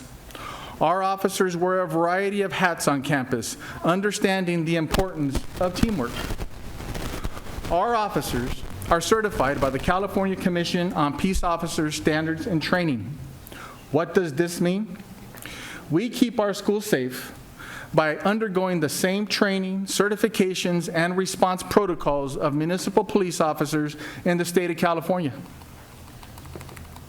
In addition to the state-mandated training for peace officers, our officers have also attended the following professional development to ensure we are providing the best customer service to our students while ensuring every incident is handled at the lowest level possible. Some of the trainings that we've attended: Psychological Emergency Response Team Academy, Autism Awareness, Anti-Bias Training, Human Trafficking, Cultural Proficiency, Trauma-Informed Care, Restorative Practices, Restorative Community Conferencing, and PROACT Training. This training ensures our officers gain perspective and empowers them with the ability to see through the lens of our children and community when evaluating all circumstances. The photo you see there, at the beginning of today's meeting, you saw our school police color guard and the Serra High School JROTC program working together, unified as a team. This was just another example of what school police is doing on our campuses to build relationships with our students. Our department and the San Diego Police Department also enjoy a great working relationship. Our officers communicate and interact with each other on a daily basis for the purposes of sharing information to ensure we are maximizing our collective effort to keep our schools safe. We also have a professional working relationship with other local, state, and federal law enforcement agencies in our county. As a chief of police, I have a seat on the San Diego County Chiefs and Sheriffs Association, so I stay up to date on community concerns in our region, which may have a direct impact on our schools. In addition to the relationships we are building in our schools and communities, we also understand the importance of establishing relationships with our district colleagues. School police is integrating systems and communication in collaboration with a variety of departments to align our services, respond appropriately, and make sure we are communicating about the various roles that we all hold to keep our schools safe. Keeping our schools safe is a collective partnership. So much of our work, as we have described today, has been around relationships, who we are as a district, and how we share a common goal. We also know that in order to make that work, there are some technical aspects that need to exist on our campuses and district as a whole. Those are school safety plans and infrastructure. And so Captain Florentina will speak about those very important topics. Thank you, boss. And I appreciate the opportunity to speak this evening. School safety support and a healthy climate really has to have a foundation, and those foundations are the Comprehensive School Safety Plan. It is mandated by law, and it's also mandated that we update those plans every year. Every district site has to have a comprehensive school safety plan, and it's more than just a document. We consider it to be a living document. One of the most important aspects of the Comprehensive School Safety Plan is that it involves all stakeholders. So at that annual review, it involves staff members, both certificated, classified teachers, administrators. It also has a parent component. There's an opportunity for parents to come through the school site council to provide input and hear about the public version of the plan. As you know, our state takes school safety very serious as well, and about 10, 12 years ago, there was a law that was enacted that allows us to keep private a lot of the what we would call tactical or sensitive information, evacuation routes, things that could aid an assailant in injuring our kids or our staff, and so we're allowed to keep those private. Just another snapshot on some of the information that is reviewed annually. School crime, it's very important. Our crime analysis assists our schools in making sure that they have the data to truly understand not only what is occurring on their campus, but it's important to share with our school staff what is going on in the community, because our schools are not an island. Our children, things happen to them in their communities and their neighborhoods, and we want to be able to respond accordingly when our children come to school. Not whether it's homelessness, whether it's violence, whether there's an incident in the community. That data and that information needs to filter to our school staff so that we can make informed decisions on our campus. Legal changes are very important. This is another aspect that, laws change frequently and regulations change, and we have to make sure that our schools are supported and understand what those changes are. Child abuse reporting, one of our most important things that we do is to make sure that when our children are victimized either at school or in the home, that it's documented properly and that our staff truly knows what to do and how to report that to the police. Campus maps and aerial photos are another important thing. I was on a campus once where they put a new building it was a beautiful building, but it went right in the middle of the evacuation route. And so it's important that school police and the the site team is able to adjust those evacuation routes. Again, I'm just highlighting a few things that are reviewed every year because they're so important that it is that living document. Number of emergency drills is usually set about the beginning of the school year. And one of the things we're very proud of at this district is that we mandated this year 2 lockdown drills for every district facility. And our schools are working to come into compliance with that. And so that's an important aspect of safety and improving safety on campus. Suspension and expulsion data is also reviewed when you review your comprehensive safe school plan, and that's important. We are all working very hard to keep our kids in school. We don't want to suspend or expel our kids. We don't want to arrest our kids. So our goal is to disrupt that school-to-prison pipeline, and one of the biggest indicators of our success and the direction we need to go is in that suspension and expulsion data. Also, it's a chance for us to review our discrimination policies, bullying, and the overall uniform discipline plan. And as I mentioned, physical security is very important. It's something that's definitely on our mind, elevated since the Florida tragedy. We'd like to say that our physical safety and security on our campus is something that we push our staff 12,000 sets of eyes to be looking at every day. When that BSS comes on the campus in the morning, he or she is walking and looking for that.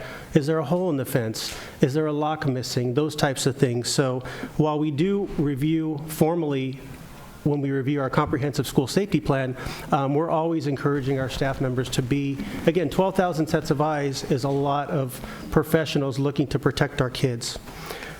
Since 2013, we're extremely proud of our partners in facilities planning, PPO, and FPC, who have expended over $47 million of facilities bond money to make changes to perimeter fencing, improve locks and gates, visitors ingress and egress. As we know that many of our schools, we've got over 100 years of construction of different architectures on our schools, and while it makes our schools individually unique and a pleasure to walk onto, some of our schools were designed, I guess, in a more kinder, gentler time. And so our facilities team has really worked hard to ensure that people just can't walk onto our campuses. And also, one of the most important things that we're proud of that this bond money funded was we call them arts radios. In honor of Art Hamby, who designed a world-class walkie-talkie system for our schools. It's always nice to honor his memory, and that, having been around other districts, it truly is a world-class walkie-talkie system. Our police dispatch on that radio system can talk to just about every single one of our campuses, and the fact that you have your school police officers with radios that can tune to any of our schools is truly it's awesome, and it's deserving of mention in Art's memory. Security cameras, we're now up to over 1,300. While we're always trying to add more, the fact that we do have those 1,300 cameras, and I think in just a few minutes you're going to hear from Principal Diaz-Booz about how she and her staff really use the cameras to keep Kearney High School safe. Going back to our team members at PPO and FPC, they're accelerating an additional $15 million, so that again, when the focus is truly on increased focus on safety, like we have now, following a tragedy, that those work orders are going to get processed quickly. That we're going to do what we need to do to get to make sure that our schools are physically safe and we catch those areas that need to be improved. And lastly, I'd like to talk about, we're very proud of a technology upgrade that was approved by the Board of Education here about a year and a half ago, and that is an emergency communication system upgrade, which will essentially put us on the same computer system as the San Diego Police Department. The chief talked about our good working relationship with San Diego PD. When people are having an emergency, they don't want to worry about school police has to call on the telephone to San Diego PD. There's text to 911 now. There's so many more advanced systems. And what this will do is currently we need to call San Diego PD on the telephone. They need to call us on the telephone. What will happen now is once this system goes live in midsummer is our dispatchers will be on the same system sending calls back and forth. Our police officers will get live video feed from the San Diego Police and San Diego Fire helicopter, as they will be able to see live video feed from our security cameras. So say we do have a critical incident on a campus, it's going to be that instantaneous sharing of information that allows us to operate seamlessly, that will protect our staff and our students, our parents. And with that, I'm sure you'd like to hear how all this stuff comes together. So I'd like to introduce Principal Anna Diaz-Booz and her officer, Jeff Carter. He's a little humble trying to stand in the corner back there. But they're gonna really drill down and show you how this partnership works. Oh, I'm sorry, and Mr. Sanchez, counselor at Kearney, is joining them as well. Thank you. Teamwork. I'm feeling pretty safe right now. So, good evening. I am joined today by Officer Jeff Carter. Over here, he's hiding. And Counselor Jose Sanchez, who are two very key members of our team that really work at our campus safety and security. I wanted to mention, because I know he doesn't like this, but he has 7 stars under his name for 35 years of service as a police officer. That's pretty amazing. And more impressively, he's still an amazing officer. And Jose Sanchez has worked as a counselor at Kearney for over 20 years. So I wanted to acknowledge their work. 30 years of standing with PD. We have pretty tight site policies and procedures created and monitored by Jose Sanchez that really are reflective of a systemic approach to campus safety and security. It is ultimately, yes, my responsibility, but we work together as a team, and the people that are involved in that approach are myself, school police, administration, custodial, certificated staff. So honestly, without all working together, we're just individuals, and we can't be everywhere all the time, but together we really can form a really strong team and provide the best experience for our students. Really, our daily goal is that students come on campus and that it is a safe environment and that they feel secure and that it is a scholarly, and that they feel that it is a scholarly place where they are welcome. That's very important to us. So custodial arrives well before the students and ensures that the campus is clean. You don't want to be in a place that's not clean. If it's not clean, you feel like nobody cares about your environment. And so we're really big on that we make sure that when we come on board that the campus is clean. Custodial also ensures that there are no breaches in security or that there's anything that could be of danger to students. We're also very fortunate because our JROTC staff have volunteered to do security checks for us. So the first JROTC gentleman that comes on board in the morning very early does a security check. And then throughout the day, they volunteer to do several of those to make sure that we don't see anybody that's not supposed to be on campus and that everything is safe and secure for our students. So that's really important as well. Upon my arrival, I meet daily with Officer Carter. We have a daily meeting at 8:20, and that's really important because we are able to connect and really discuss those issues. Sometimes there aren't any. But most of the time we're able to talk about something, even if it's, students that we've noticed that may need more attention or that he connected with and he wants me to be aware of. So that meeting is just really critical. Then Jose Sanchez comes aboard shortly thereafter and is really an expert on our camera system. And if we have any questions or concerns, he can get right on those cameras and really check it out. Both live and rewinding, in terms of looking at events that have happened. So that's really, really critical. We don't have to rely on just our officer. We have other staff that can really get us that information as well. So that's really important. Throughout the day, we are assigned to supervision areas, and that's really critical because we need to monitor our students. And believe me, if we're not at those locations, he makes sure that we know about it, even me. And it's easy for me to get distracted, but in the team approach, we really hold each other accountable. And so if I'm not there, I hear it too, because it's really critical that we are supervising our students, especially in those critical times before school, after school, and at lunchtime.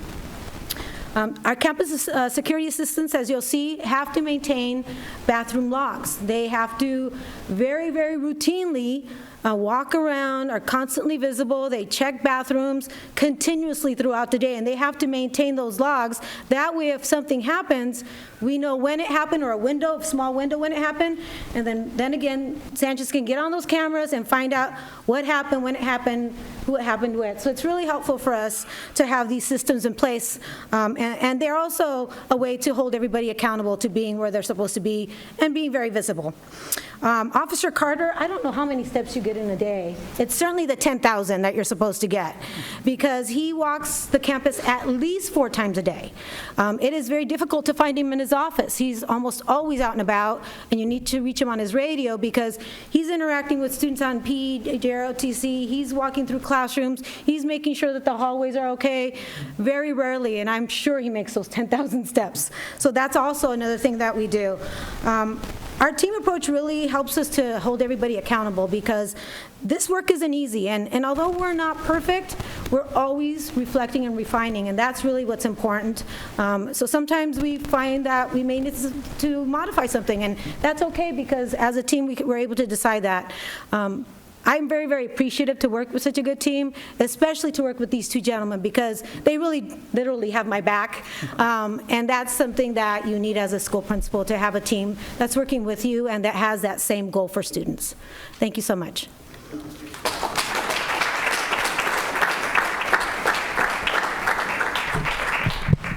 Thank you, Mrs. Diaz, Officer Carter, and Mr. Sanchez. Now I'd like to draw your attention to something called options-based response.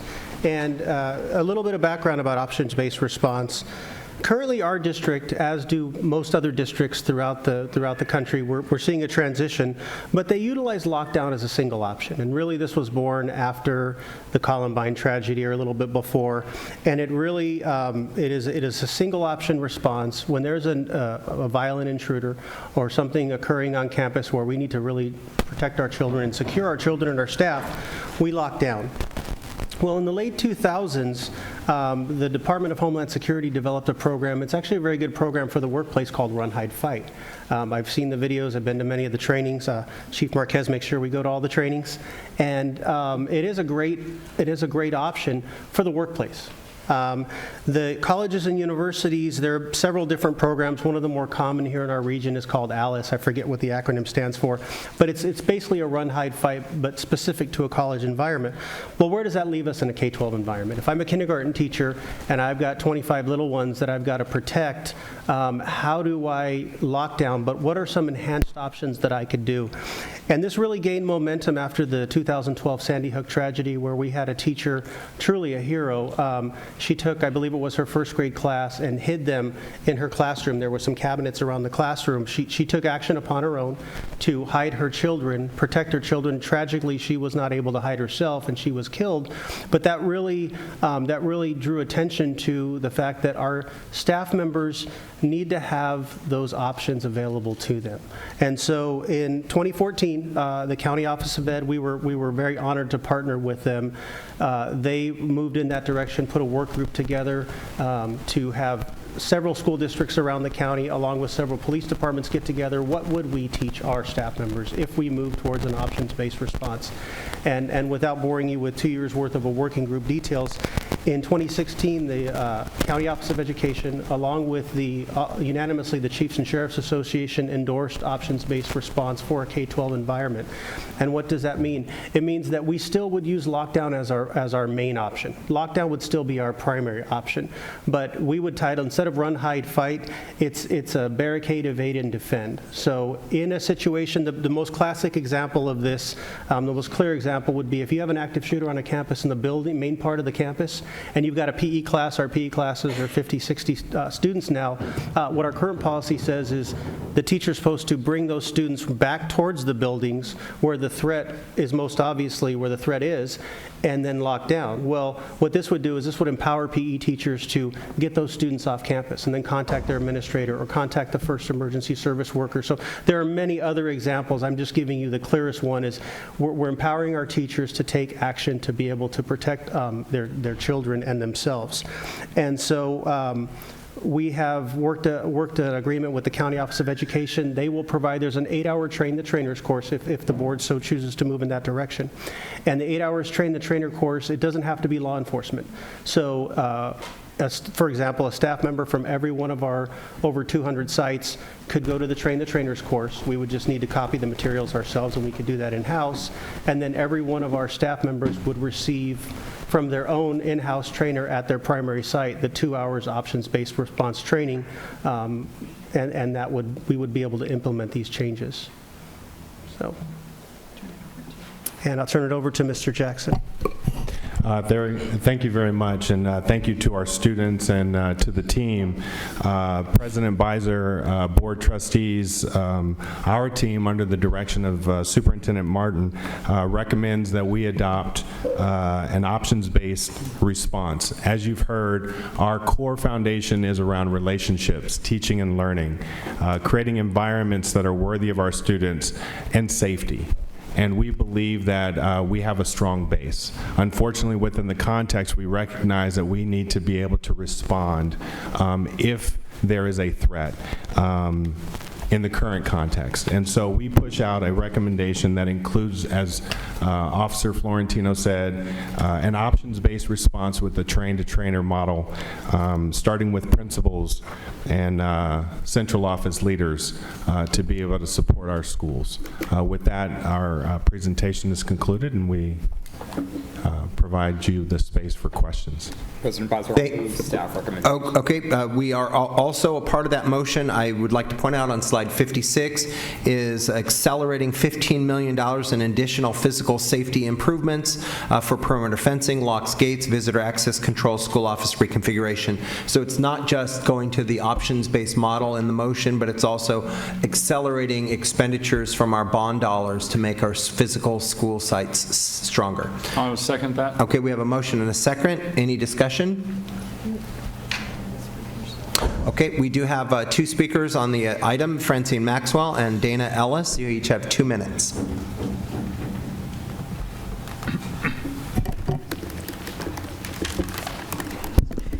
Supportive environment that value diversity in the service of students. Just like the superintendent's lack of diversity, so does the police. There's only 2 black people that are on this police force. So there's a problem when we want to talk about relationships. When children can't see people that look like them, it's very hard to form a relationship. I want to make sure that we continue to bring safety to the forefront, because we have not had a conversation at what happened at Rosa Parks. That fact that somebody walked on campus with a replica gun. It wasn't real, but it was the fact that they brought it to the counseling center. No one has held a meeting for the community and said anything. We are not being prepared by this superintendent. So you have a whole bunch of truth dodgers that work for this superintendent, because everything is being hidden up under the carpet. Morris High School, a teacher was slapped. This teacher is afraid to report it because he thinks that the community will come and ride on Morris. We need to get that student help that thought it was okay to slap a teacher, but it's being hidden up under the carpet.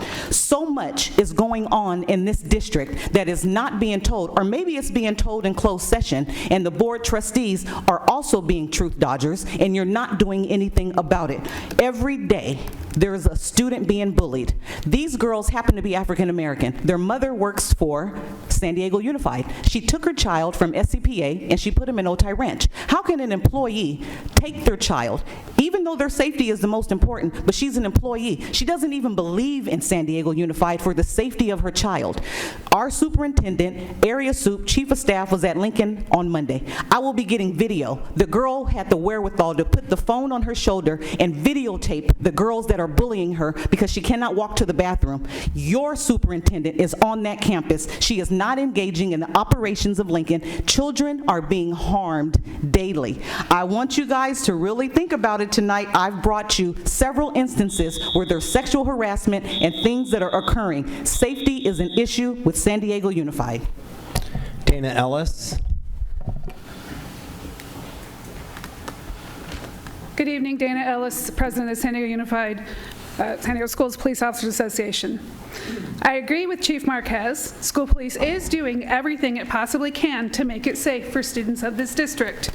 I believe we have been trying to ensure that all 200+ school sites and charter schools are in compliance with the state-mandated comprehensive school safety plans.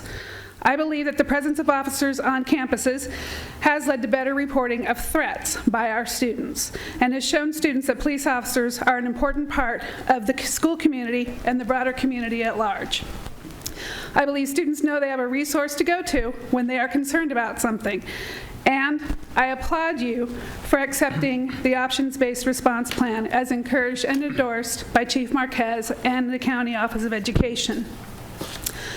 Over the last few weeks since the Parkland shooting, as the superintendent said earlier, school police has responded to over 45 threats of harm to schools. This is an unusually large increase in those types of radio calls. This is, of course, not unique to our district. The entire county and, in fact, nation has responded to a large increase in investigating threat calls since 17 people were killed by a mentally ill individual. Our officers average 350 calls for service per year to evaluate students and others who are having a mental health crisis of some kind. We transport approximately 175 of those individuals to a facility every year for further evaluation. I know based on conversation with officers that some principals don't call us anymore for assistance because our response times are slow. Why? Reduced staffing, furlough days. It's been an issue. I know schools relate with their school safety plan submissions. We used to have an entire team of community service officers dedicated to training staff and ensuring that those plans were completed on time. No more. School police vehicle equipment is dilapidated. The fleet constantly breaks down and is in need of replacement. Keep in mind, Other than buses in the transportation yard, we're the only arm of the district who transports students and staff daily. Don't worry about all of this, though. My officers and I will always do and provide the best service we can to provide for the safety of the students of this district. Just know that what we do is not enough by ourselves. We need more support from the board. Thank you. Thank you for your comments. Board member comments or questions? Dr. Michael McQuarrie. A terrific report, very timely, very necessary, very, very well done. Takeaways are the importance of relationships, the importance of working together as a team, the importance of having a common plan, not only having a plan, but practicing, and then having that practicing reviewed, looking at data. And so it's a data-based operation, and selecting best practices to move forward. The number of slides I just wanted to comment on in terms of linking academic growth with social and emotional learning, I think is absolutely critical. Having the wraparound services, the counseling is we know is important. Research basically supports that as well. Focusing on strength assessment as opposed to looking at child needs and being negative and trying to build positive. We're looking at positive, build from strengths, and it seems like that's where you're heading. Having the slide 24, having the cluster, the vertical articulation, the linking between our elementary, middle, and high schools so that we can do restorative practice, and having Hoover has been an outstanding, I think, an example, and that comes up a little bit later. Slide 29 talks about your next steps. I hope we can make those next steps happen, and I know this is a part of the reason for us being here tonight. Also, slide 39 was the early warning, making sure we identify our students early, give them the services that they need in a meaningful and effective way so that we can monitor that. And we know that the shooters in a number of places have been students who have gone astray, were not identified, did not have the support, and so they acted out, and someone somewhere lost an opportunity to save that child, which would have saved many others. Having then on slide 42 was the positive impact of the program. High numbers of reduced absences, greater engagement, less suspensions, and so we know that the program that you're putting into place is already having an impact.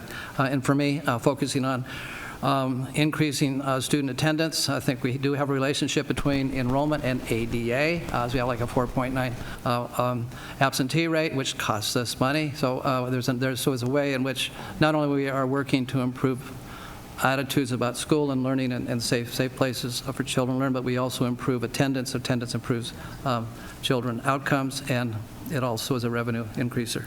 In terms of, I've been to the Coffee with Cops, absolutely incredible event with a great turnout. I've been with the True Blue Buddies as well at all three of those events that we have had so far.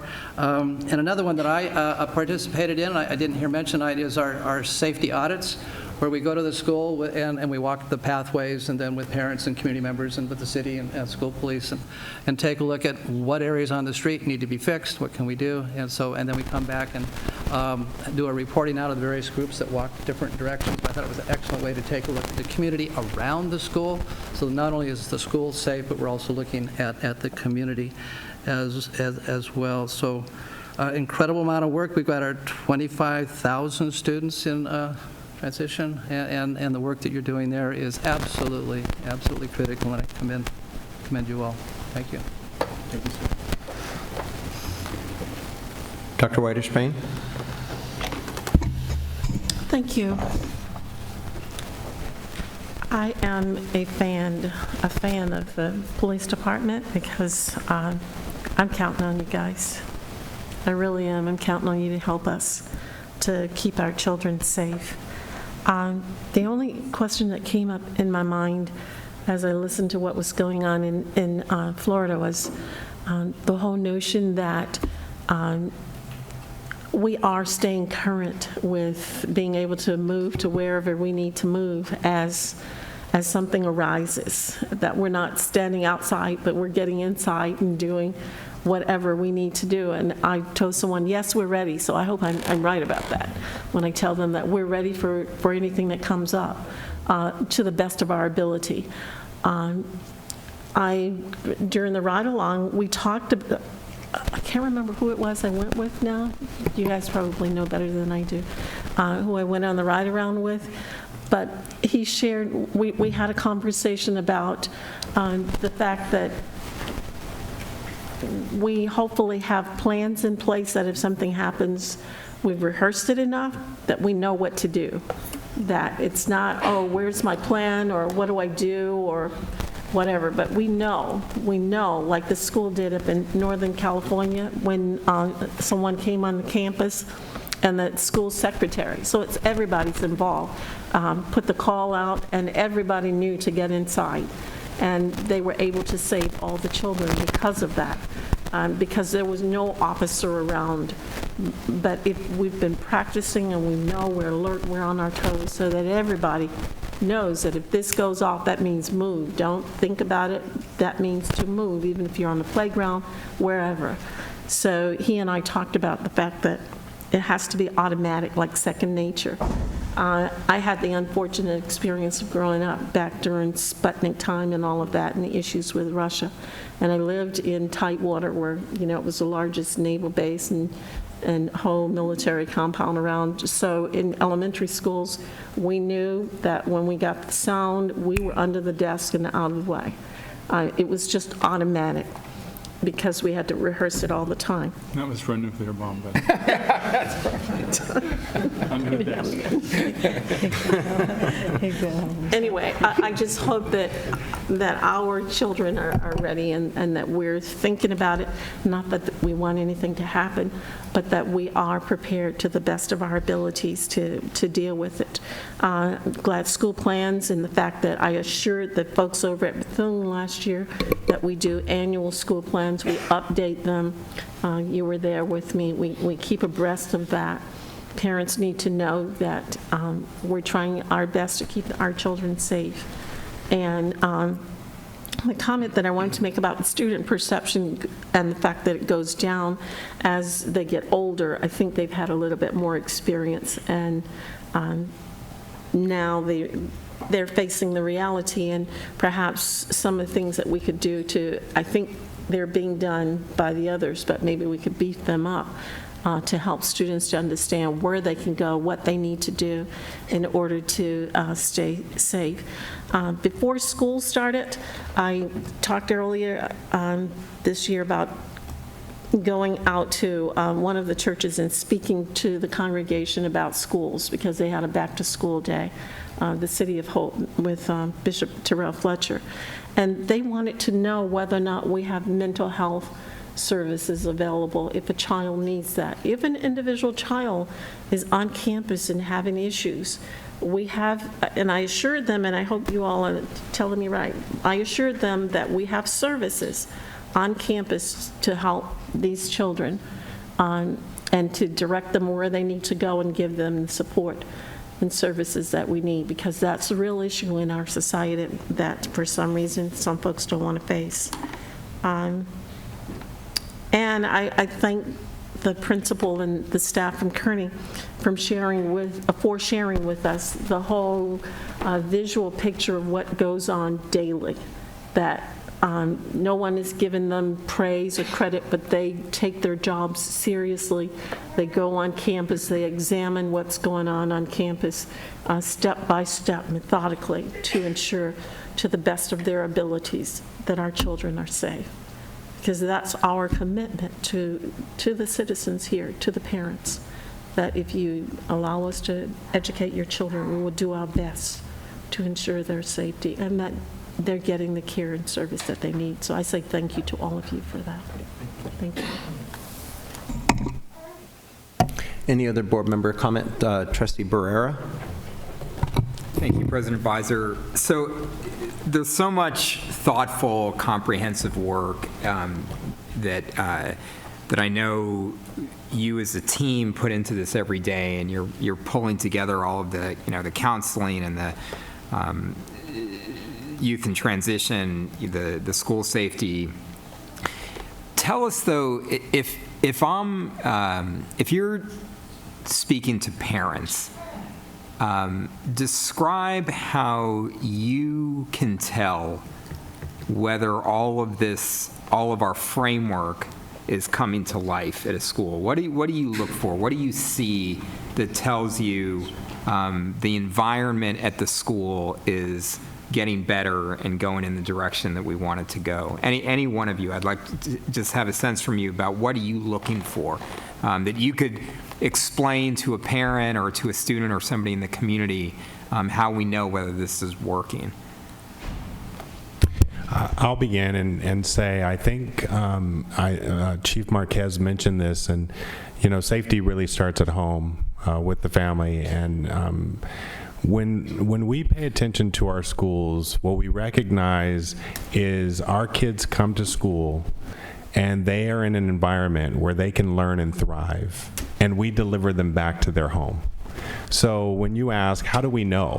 Yeah. Well, we know because we don't have large numbers of incidents that are happening on our campus, that parents are able to send their kids knowing that they're going to be safe with us, that our teachers, our counselors, our leaders, everyone on the school campus, custodians are making contact with our students and valuing them in the school grounds. Yeah. I think that's important, and I think we have ways to show our families. For example, when Dr. Whitehurst Payne and I met with families at Bethune and they talked about a safety plan, we were able to produce the plan to the degree that we could show them, so they could see staff, much like the Kearney model, where staff was on campus receiving them, where staff is in the afternoon saying goodbye to them, where they could see staff walking around the perimeter. So we can assure them that we have the systems and structures in place to respond. Yeah. One of the things that's important is, and Dr. Whitehurst Payne said this, I think we're doing better than trying. I think we're doing. Mm-hmm. One of the things is, I don't believe we can guarantee something won't happen. Right. An earthquake might happen. A fire may happen. What we can guarantee with our systems and structures is we know how to respond, that we know how to protect ourselves, whether it's lockdown or whether it's going into options-based responses, that we can share with families so that they know their kids are going to be safe. We talk about mental health, that we have the resources. I think, as one of the speakers mentioned, Officer Ellis said, don't worry. We're going to take care of the children. And I think she echoes what we all echo, is we're going to respond very well with systems and structures that are systemic, that are systematic, that are strategic, and that are replicable from site to site to site. And when something happens, we're going to respond quickly with all of our resources. And I think that's what I would say this team and our superintendent leads us to know that is our response for parents and community members about our schools. We have great schools and great leaders and great teachers and phenomenal students, that when something happens, our students know how to respond, and that's what we can guarantee. Yeah. Chance to share a story recent about one of our school threats that really highlights really get to brag about one of our schools, our parents and our students, and also our police officers. Last week we had an unfortunate incident in La Jolla High School, and for a couple days before it was middle of the week, the young man was making some concerning comments. Nothing that was to the level of a threat. Dr. Podorsky and his team acted. We had officers involved, and so the student was removed from campus. Well, Dr. Podorsky, being transparent, erred on the side of caution because he knew that the rumors were getting out about these concerning comments. Were they threats? Were they not? So he put out a notice to his parents. And because of that notice, what it did was it prompted parents to talk to their children. Just like the chief said, it starts at home. And early that evening, we and the San Diego Police Department started getting calls because then the threatening social media posts started being produced. So that prompted the San Diego Police Department, being the great partners that they are to us, to go out after hours and try to find this young man. Long story short, we were able to get him in custody, and it ended with a joint press conference between the school, San Diego Police Department, and our police department. And so when you talk about what tells us that we're moving in the right direction, when you look at that incident, incident, it was a collaboration between so many different agencies, and the fact that we're being transparent and prompted those discussions, it truly, I give Dr. Podorsky credit. I think his letter prompted the parents to, hey, what is this? And then kids started talking, and then all of a sudden we're getting these social media posts that might not have come up that were clearly a threat to the school, and the young man was incarcerated. So that's, again, we're always striving to improve. We have to be right 100% of the time. The bad guys only have to be right once. But that is just an example of how that structure that we built, that systemic approach to getting everything done, it's a great example. That's great. I appreciate it. And what about from the counseling framework? How do we know when that's working? In regards to student safety? Or no, in regards to... safe and supportive. Yeah, exactly. Yeah.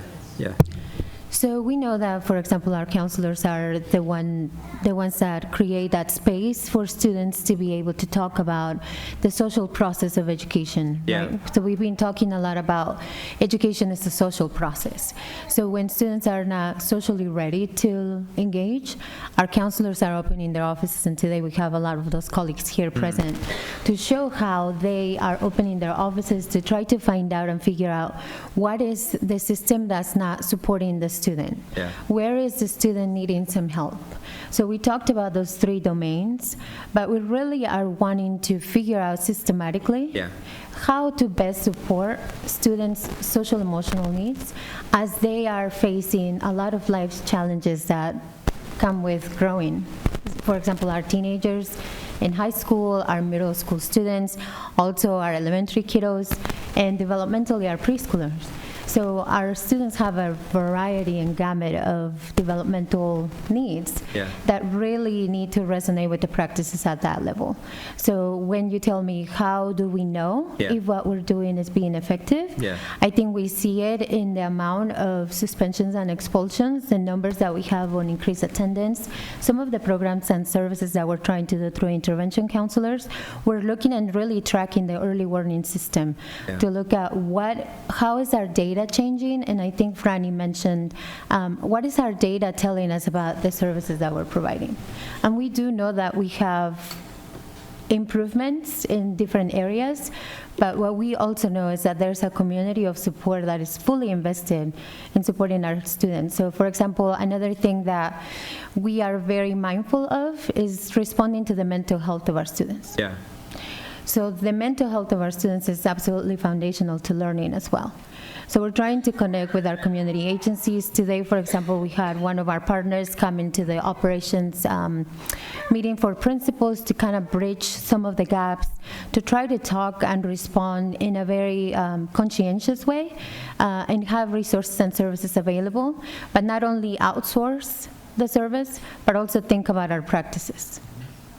So from the school counseling perspective, maybe Franny has other input, but from the school counseling perspective, it's really that sense of safety, emotional safety, for readiness to learn.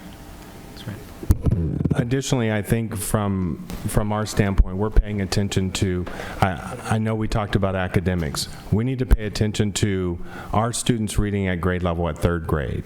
How are students in terms of behavior in the middle school? How are the attendance rates going up for our sophomores and our juniors? Because there are some key indicators that let us know if our students are on track to be successful. So those are some data points that we can pay attention to, as well as a collective system.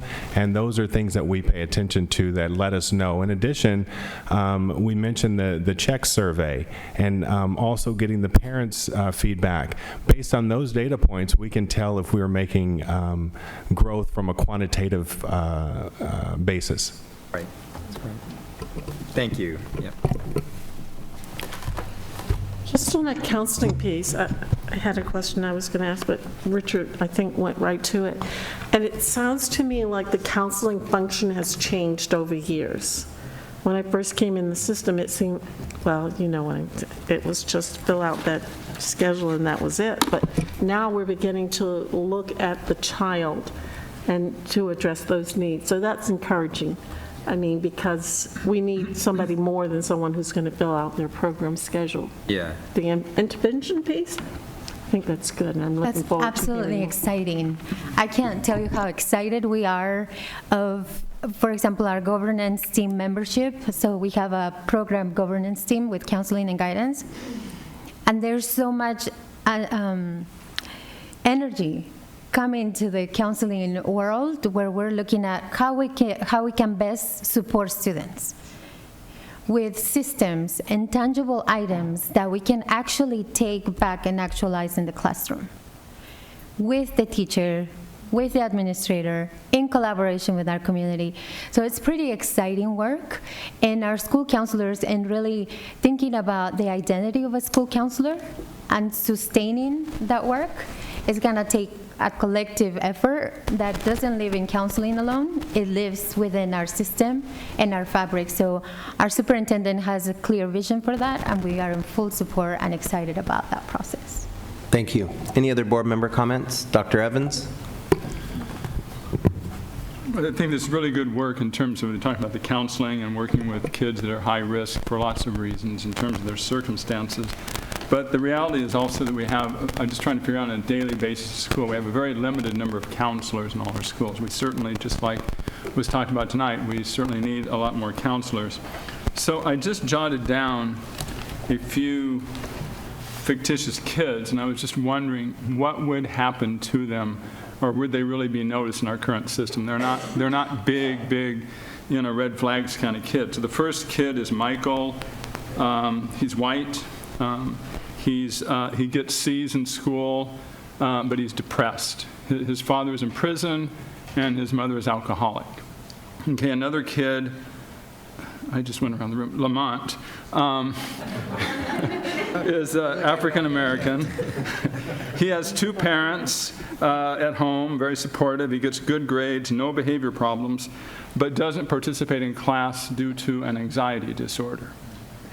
And then the third person is Sharon. She's in high school. She's a Latina girl. She's well-liked, but she has very risky behaviors. Now, again, these are not, someone's going to shoot up the school or something like that, but I'm just wondering, with our current system, the limited numbers of counselors and certainly the heavy workload on teachers and so forth, what do you think would happen with these three kids? So we were trying to figure out how to respond collectively, because that's exactly how we're thinking about things. Yeah. Uh-huh. So hopefully we can get in education in general to a space where we all assume responsibility for all of our students. So that there's a collective effort, an educational effort to systematically address where our students are and how we are going to best support their educational outcomes. So when I think of the work of counselors, I think of the work of counselors intertwined with nurses. I think of the counselors intertwined with school psychologists. I think about the work and how it intertwines with academic content, teaching and learning. I think about our collaborative with our families, to really think about the reality of enhancing cultures of care, where it's not one person's job, but it's all of our job through a multi-tier system of support to enhance and grow our students. So I think you have some feedback also on that. I think as Area Superintendent Bivens spoke about, first and foremost is the partnership of the teacher and the student. And this is about teaching and learning.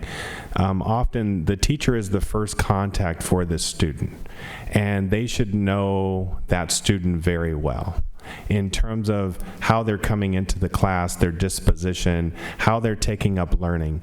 That goes to the relationship that we all talked about here today, and thinking about how do we create an environment for those students to focus on their learning, but also get the supports they need from services such as counseling and guidance.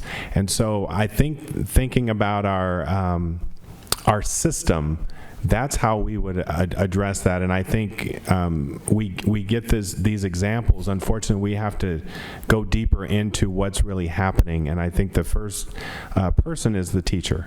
And then thinking about how do we work as a collective team to respond to the needs. it could be, I mean, we speak about depression, that can be a myriad of aspects in the student's life. But if we can find out early, and we can create environments where students, as some of the students talked about, where they can share what they're going through, the challenges, the more they share with us, the better we're able to respond. And looking at the programs that we're offering and the opportunities for students, our students just share that they are better equipped to provide the space for not only themselves but for one another. And we have so many students who can tell us and inform us perhaps when we're not seeing something from individual students. Thank you. Thank you. Any other board member comments or questions? Okay, we have a motion and a second. Please vote. Okay, that passes unanimously. Thank you so much, Bruce, Lamont, Jennifer, Franny, Noemi, Anna, Michael, Joey, Fernando, Dan, and Jeffrey. Thank you all. That was impressive.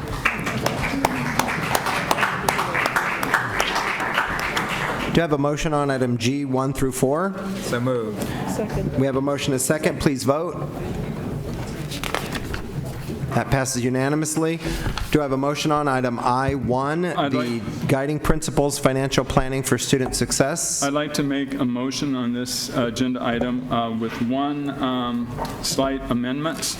I think it's, just to explain the little amendment, I think it's important that we have really clear language and we really pay attention to use this. So in your folders is a 3-line piece to replace the 2 lines that are in there, which is basically to say the entire budget has a laser-like focus on student achievement for all students, as outlined each year in our Vision 2020 Local Control Accountability Plan.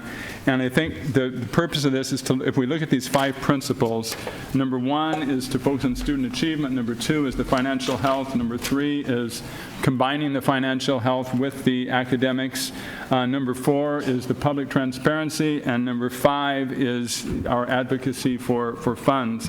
And in addition to, on this, besides changing the words on the first few lines, which still has the same intent, I think it's just a little bit clearer, it would be to also have a provision that these principles would be brought up each time that we're having a board presentation, whether it's a slide or something, so that as we're making budget decisions, we can refer back to the board and the community that's just aware that these are the principles we're operating on. We're not just kind of pulling it out of the air in terms of we like this program, we don't like that program, but this is the basis on which we're making the decisions. So that's my motion. We have a motion. Is there a second? I'll second that. We have a motion and a second. Superintendent Martin, do we have any speaker slips that have been submitted, Ms. Ward? Thank you. Superintendent Martin? Thank you, President Beiser. As you remember, you reviewed our proposed guidelines at the September 12th meeting, and you had requested that there was additional feedback before the formal adoption, so that's why we're bringing it back tonight in conjunction with our second interim report. We had gathered input from different stakeholders, including our labor partners, parent groups, board members, district board members, including tonight, more input, district committees, and other groups and individuals as we develop these guiding principles to use as our documents, a set of guiding principles as we do our budget priorities and prepare our reports. So this, the additional feedback and the updates included an additional emphasis on how we can use entrepreneurial approaches to increasing revenues and partnerships, because that wasn't there before, and we felt like we were talking about all the ways that we're going to save money and the ways that we're going to use these guiding principles, but we also wanted to say that part of our guiding principle is to continue to think about how to be entrepreneurial and raising revenue as well. Great. As this is the second reading, is there any board members' comments or questions? Okay, please vote. That passes unanimously. On to item I-2. This is the fiscal year 2017-18 second interim financial report as required by Education Code Section 42130, and a resolution in the matter of intent to declare positive certification at the second interim and identify the amount of budget solutions needed for fiscal years 2018-19 and 19-20. Superintendent Martin? Thank you. This is an annual report, the second interim report. We typically would do a third interim, and we won't need to be doing that this year. This is our second interim report that's required by AB 1200 to require local agencies to file these reports. And we'll have Dr. Ottinger begin. Thank you, Superintendent Martin, President Beiser, Vice President Whitehurst Payne, trustees, audience, internet and present, and staff. On behalf of the staff, I would like to express our appreciation for the opportunity this evening to share the results of our second interim financial report with you. As a starting point, we'd like to bring back the timeline that we've been moving throughout the year. As indicated by the wheel, we're now reporting second interim, which will be sent to the County Office of Education and the State Department, as indicated with a positive certification as the recommendation. After this report, the staff will now or then turn their attention to planning for the district's budget adoption later in the year. As a reminder, the report this evening is a summary of the SACS report attached to the board item, and it encompasses transactions between July 1 and January 31st. As promised in earlier reports, the district staff will continue to monitor and adjust based on factors such as the governor's May revision, any related legislation, and/or guidance from the County Office of Education. We will also be focusing on implementing all of the feedback and input gathered this year to help ensure we are responsive to the community values. The collection and synthesis of these values have taken many forms and include, but are not limited to,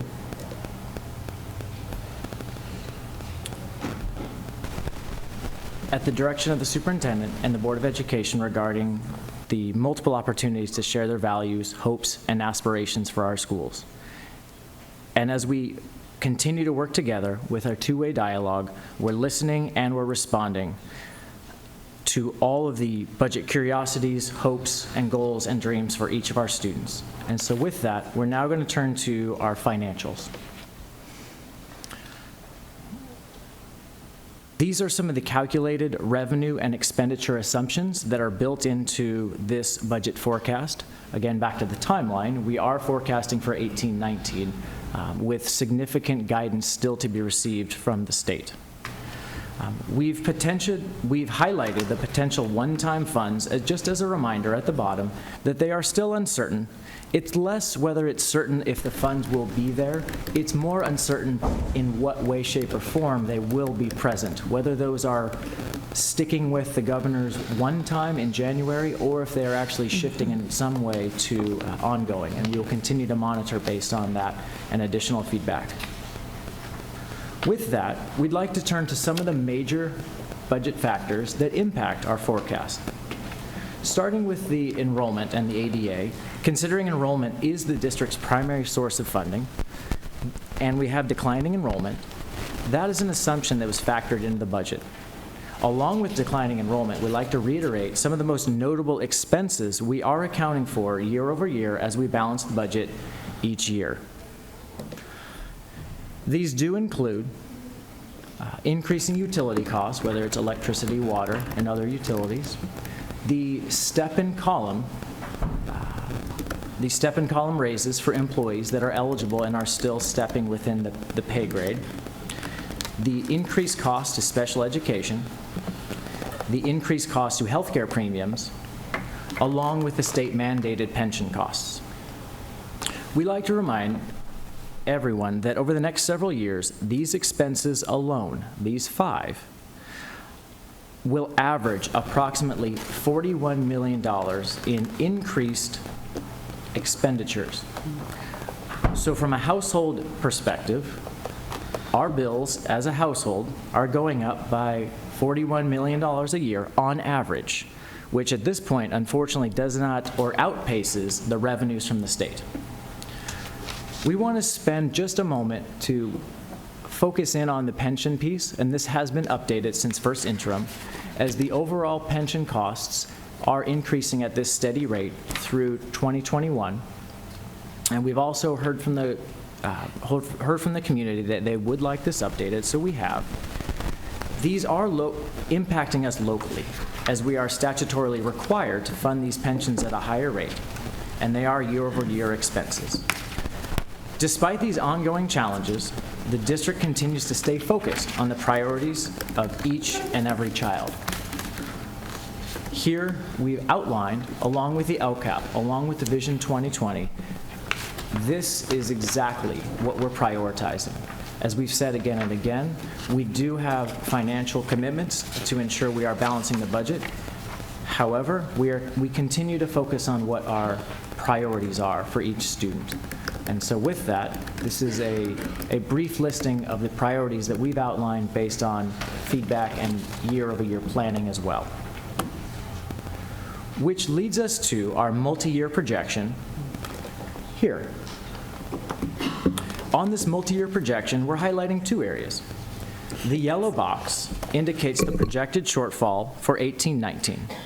There is an asterisk as to why, at the bottom, as to why it is 47 was the official. However, we know that the board has solved for that, including the expected ongoing funds. But looking ahead, we want to look at the green box, which is really our projected shortfall for the 19-20 school year, which is $41 million. Sometimes the numbers just work out that way, and that also happens to be our average ongoing. They're not related, but I hear they know each other. Consistent with the current year, we know that correcting this shortfall will be difficult, and we will make recommendations to the board that include common sense logic, such as saving money in the current year, purposefully rolling that forward to help in the out years as is appropriate. And in the spirit of continued openness, we know the budget is complex. We've heard wonderings from around the community about some of the elements of the SACS report that can be a little confusing, and we agree. We fill out the report. We don't create the report, with the exception of the numbers. So we wanted to take just a few moments to share some of the elements that can be a bit confusing. So first, we've had lots of discussion about consultants. So the 5,800 line on the SACS report, we agree, can be a little misleading. The actual name is Professional Consulting Services and Operating Expenditures, commonly shortened to consultants. You will note that this actually includes many types of expenses. And in this case, the consulting contracts are going to sites. Those are for playgrounds, classroom roofs, carpeting, and other school facility projects to ensure our students have quality learning environments. Moving forward, there are also questions about our materials and supplies. So with the materials and supplies, this is intended to help us unpack some of the components of this budget.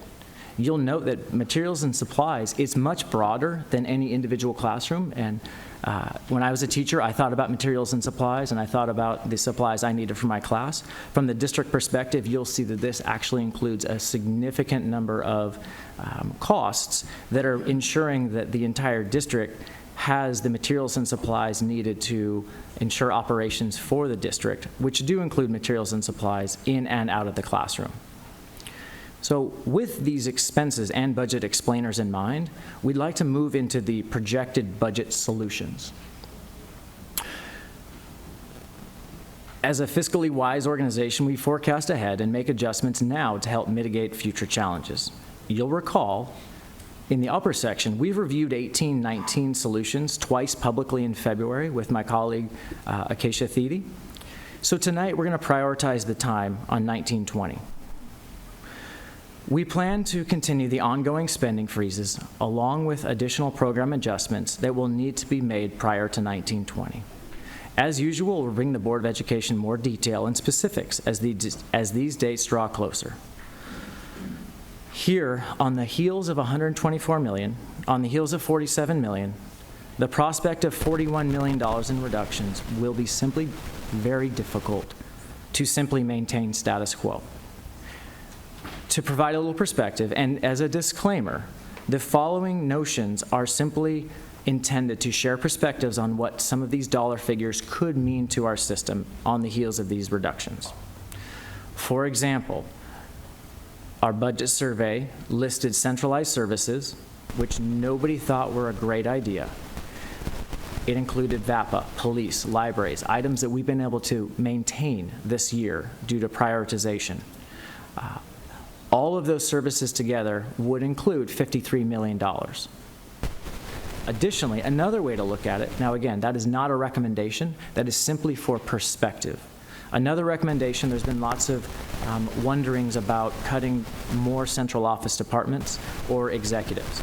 And again, just for an exercise, if we were to take, say, 12 of the mission-critical departments across the central office that are modest in size, and we were to eliminate every executive leader, including the superintendent, those all combined together would be $14.5 million, just for sake of explaining the difficulty that the reductions could be moving ahead.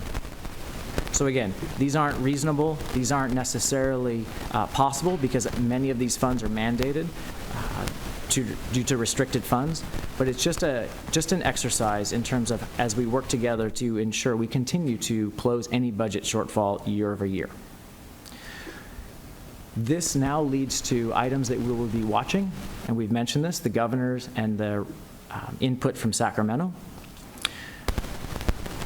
All these pieces together lead to the staff recommendation for the board this evening, which is to approve the second interim financial report and resolution to maintain a positive certification. I'd like to pause now for questions. Okay, any board member comments or questions? I would like to make...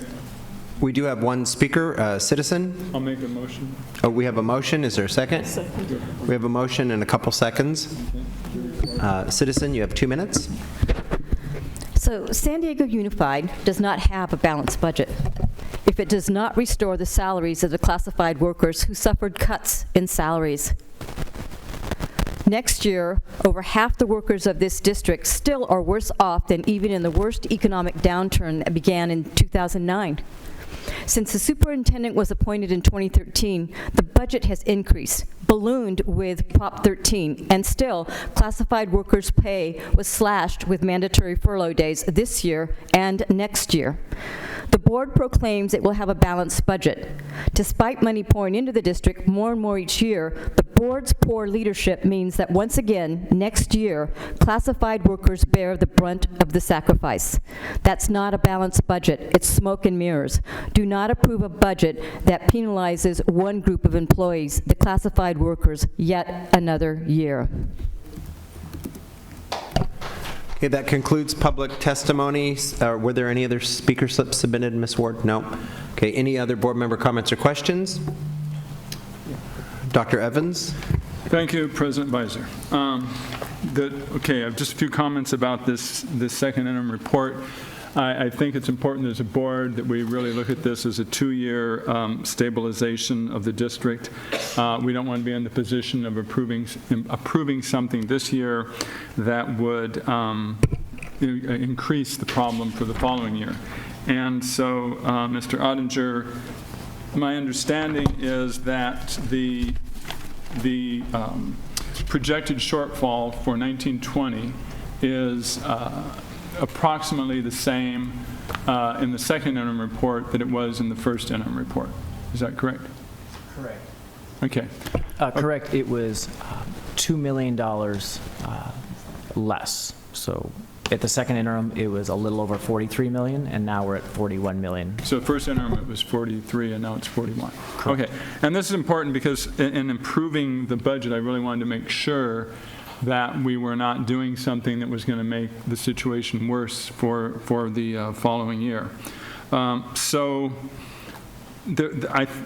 been concerned about a lot of information is out there. I appreciate your explaining about the issue about consultants and outside contracts and so forth, because I've heard from many people that we were hiring millions of dollars of consultants rather than giving raises, and yet there's a pretty clear explanation. I appreciate when people ask the questions, but I also hope they'd pay attention to critical answers, and I would hope the staff would continue to, which you've already done on the website, in terms of frequently asked questions about the budget, to continue answering them, because, as you said, the SACS report is very difficult, and so you see a line item, and it doesn't seem to make sense, and there needs to be a very, very clear explanation for it.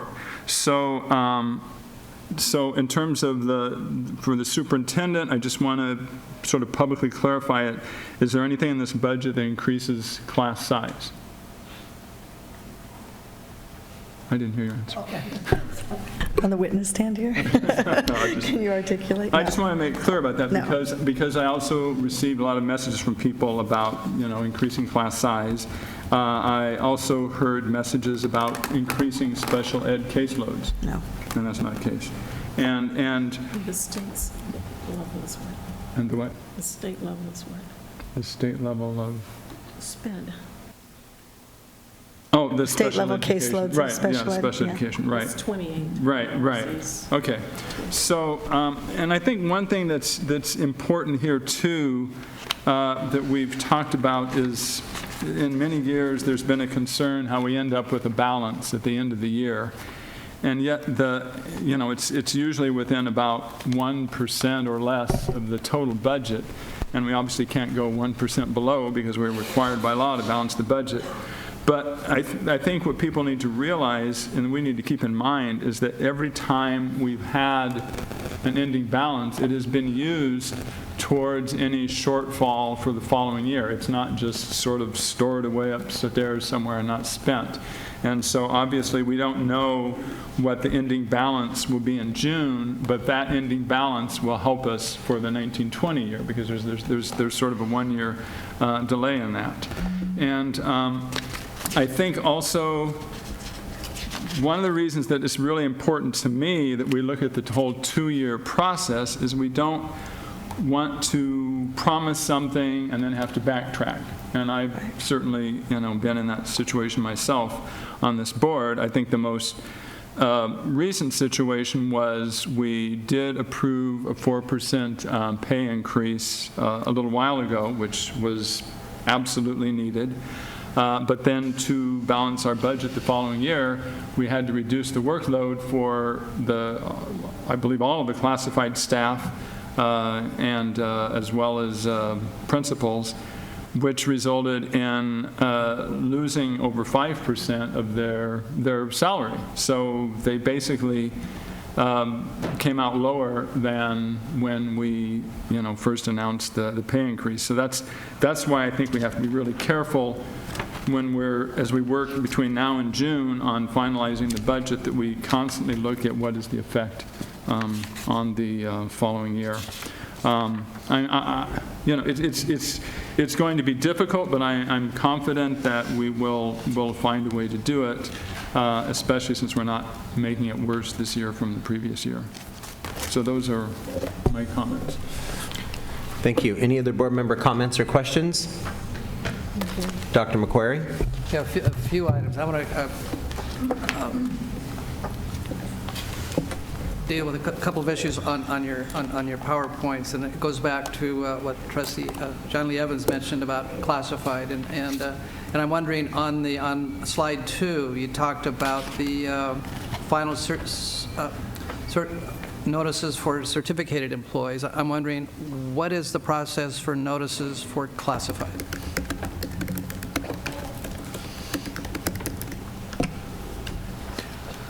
If you could give a little more clarity, and I'm a little hesitant to answer the human resources question. Sure. Well, on your wheel, it clearly identifies a final notice for certificated, which is on May 15th. And my question deals with classified positions, and what is the final notice for classified positions? If I may, if I understand the question, with the certificated staff, there's an initial notice in March and then a final notice in May, as you're saying. I don't believe, and you can correct I'll me. answer for Greg, because he Okay. doesn't have his partner here, Yeah, Keisha HR. Thede from HR, but the notification for classified is a 60-day notice. So at any particular time? Yes. All right, so it's not related to a specific timeline? Right. Okay. Well, there is a specific timeline, but it's different than for certificated. But I understand that it's April is listed on here because of the June 30th end of the fiscal year, right? So we have to back up at least 2 months. Yeah, okay, okay. Part So of it'd it be- is the certification. No. So in order to stay within the timeline, it would be 60 days prior to the June Right. final decision? Yeah. Thank you. I just want to make sure we call attention to our classified employees and what is happening there. And then on page 5, we talked about transfer ins. I'm wondering, that money is being transferred in from where?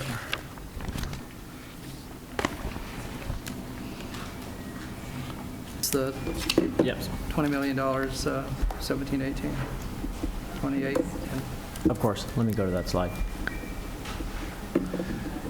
The transfers would be funds, transfers between different funds. So for example, if special education costs increase and we need to transfer those funds from the general fund into the special education because the special education fund as a separate fund does not have enough to make ends meet, we must take it from one appropriate funding source and move it to another. Okay. So just for your question, it gets a little confusing to me about transfer in versus transfer out. So we're talking about it going from unrestricted to restricted or restricted to unrestricted, which? It can be either. Okay. So when listed here, when it says transfer in, what is that referring to? Coming from general and going to. That's what I thought. It's going, I'm assuming, because it's, Restricted. well, it's listed as a revenue item, so I'm assuming it's bringing it into the unrestricted funds, such as, with the state school facilities, whatever it was, bring it into. That's correct. So your example is spot on. Yeah. We have a fund, we have a source regarding facilities. It's an appropriate transfer to offset costs in an additional fund, so that would be to the general fund unrestricted. Because we always have the shortfall in the unrestricted fund. And so that's where, when you see there's flexibility of using some restricted funds in the unrestricted, that's now I understand, that's why you're counting it as revenue, just like LCFF and so forth. Correct. Okay. Thank you. And then here again on slide 5 and 6, we talked about the relationship between the ADA and enrollment. And there's that 4.9% difference, which I think refers to unexcused absences. And if we could, I'm looking for ways to increase revenue. Given the increase within the revenue that we have, ways of leveraging our practices so that we can not lose money that we are basically entitled to have, and that would be what we lose on that ADA funding. If we could just, roughly at $12,000 a student, if we could cut that down in half, go from 4% to 2%, we're looking at $24 million. Another aspect in terms of utilizing and leveraging what we have for maximizing revenue would be this 1% a year decline in enrollment. If we can somehow put a block and just maintaining enrollment, that would be 1,000 students at 12,000 students. That's $12 million. It kind of it helps us to recover that $40 million ongoing expense. I think there's things that we can do that can then that can leverage our revenue so that we can have a greater outcome. And then on 9, it's just I guess coming from middle school math teacher. We talk about K-3 literacy, and I would hope that we also have a priority for numeracy, so we can do literacy/numeracy. It's a priority. It's already in the plan. Now, I would move that we do that. Is there a second? Yeah, I think we all know that numeracy is a priority, and I think we just want to make sure we call attention to it. That having math understanding and our math scores across the board are lower at every grade level, and I think it's critical that we begin to take a look at that. Dr. Mike, may I comment on a few of those? First and foremost, thank you for bringing the attention to the not just the enrollment, but the average daily attendance. Sure. And I think that the board has supported, and the superintendent and staff have multiple processes to, first of all, help with the enrollment. The enrollment is only as valuable as students are attending, and I think tonight's presentation, as has been commented earlier, is exactly the type of environment that is going to have our enrolled students attend on a daily basis, but then also in our LCAP, offering the flexibility with our programs in terms of the cluster pathways, which is a true ongoing and long-term effort to make sure that we are increasing that pipeline, and the children are starting at an early age and they're understanding what their preferred pathway is all the way from pre-K. So I appreciate that. And our averages as far as a daily attendance do fall within the averages of comparable school districts, in case that was a wondering as well.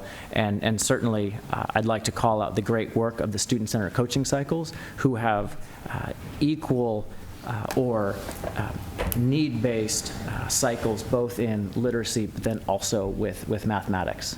But certainly, I understand the motion. I also wanted to not let that pass without mentioning the great work of our coaching cycles that are also targeting the mathematics and numeracy, if you will. Well, we also know that there's an association, a correlation between increased attendance and not only increased revenue, but increased achievement and graduation rate. And then I also want to acknowledge you for calling attention to the misunderstanding about consultants. We heard a number of presentations tonight with anger and upset about why are we spending so much money on consultants. And I think clarifying the issue, I think, go a long way to helping people understand this is not just for paying for outside help and services. It really goes to a much broader base of support. But thank you for your presentation. Can I make a comment about literacy? And numeracy. As a literacy specialist. And numeracy. So I'll just say that although this is a financial document, since you brought up literacy and saying, could we say numeracy, when I define literacy in every audience, I consider computer literacy, being having computer literacy, being politically literate, being emotionally literate, being scientifically literate. Literacy comes in multiple forms, and being literate means being able to read, write, compute, do science, interact for multiple purposes and audiences. So a literate individual is somebody who is able to use multiple code forms in multiple settings, and we include numeracy when we say literacy. The implication is it's usually reading, writing, listening, and speaking, but we've broadened the definition every time we speak about what it means to be literate in today's society. Thank you. And I do recall at a recent presentation, it was listed as literacy/numeracy. Mm-hmm. Yes. Any other board member comments or questions? All right. One thing that I did want to mention is I think it's really important that we reflect on what does this budget fund. What does this $1.3 billion provide for the 105,000 students in San Diego Unified? And we have honored our commitment to small class sizes, some of the smallest class sizes in the state of California. We continue to honor our commitment to music and the arts, where for the first time we have we have 5th grade music in every single elementary school in the city of San Diego. That's equity. It doesn't matter what zip code or neighborhood you live in, all the neighborhood elementary schools now have music. I think it's also important to note that the budget does provide for an increase in health care. So we continue to provide 100% health care to all of our employees, 100% health care. And so this budget pays for the increase and the inflationary pressures on healthcare costs. This budget also helps to fund and support the pension programs that a lot of our employees will be counting on and depending upon when they retire. To shore up that pension fund, we've been asked to contribute at greater amounts for all of our employees, and that's what this budget does. So this budget does a lot, I feel, to make sure that we're being responsible employers of the people that are taking care of our kids every day, and it continues to provide for a lot of the programs that our children rely on and our parents demand. Any other comments? Okay, please vote. And that passes. On to item I3. This is an action Thank you, Dr. item. Archer, and your whole team. Oh, thank you, sir. Item I3, this is an action item and a public hearing. We'll now hear item I3, the public hearing to dedicate the San Diego Gas and Electric Company a permanent easement and right-of-way of a portion of district-owned real property at the De Anza site for a San Diego Gas and Electric underground project and adoption of a resolution approving granting of said easement. I'd like a motion on item I3. So moved. Second. We have a motion and a second. There will be no staff presentation. However, staff is available if there's any board member comments or questions. We'll now open the public hearing to hear speakers on item I3. The hearing is now open. Are there any speakers? The hearing is now closed. Please vote. That passes unanimously. Item I4, this is an action item. This is the final offer for allocation of facilities to charter schools under Prop 39, Education Code Section 47614 for the 2018-19 school year, and determination that project is exempt pursuant to California Environmental Quality Act or CEQA guidelines, Sections 15061B, subsection 3, and a couple of others. We have some speakers on the item. Tamar Caspi, Michelle Anderson, and Demi Brown. You have 2 minutes each.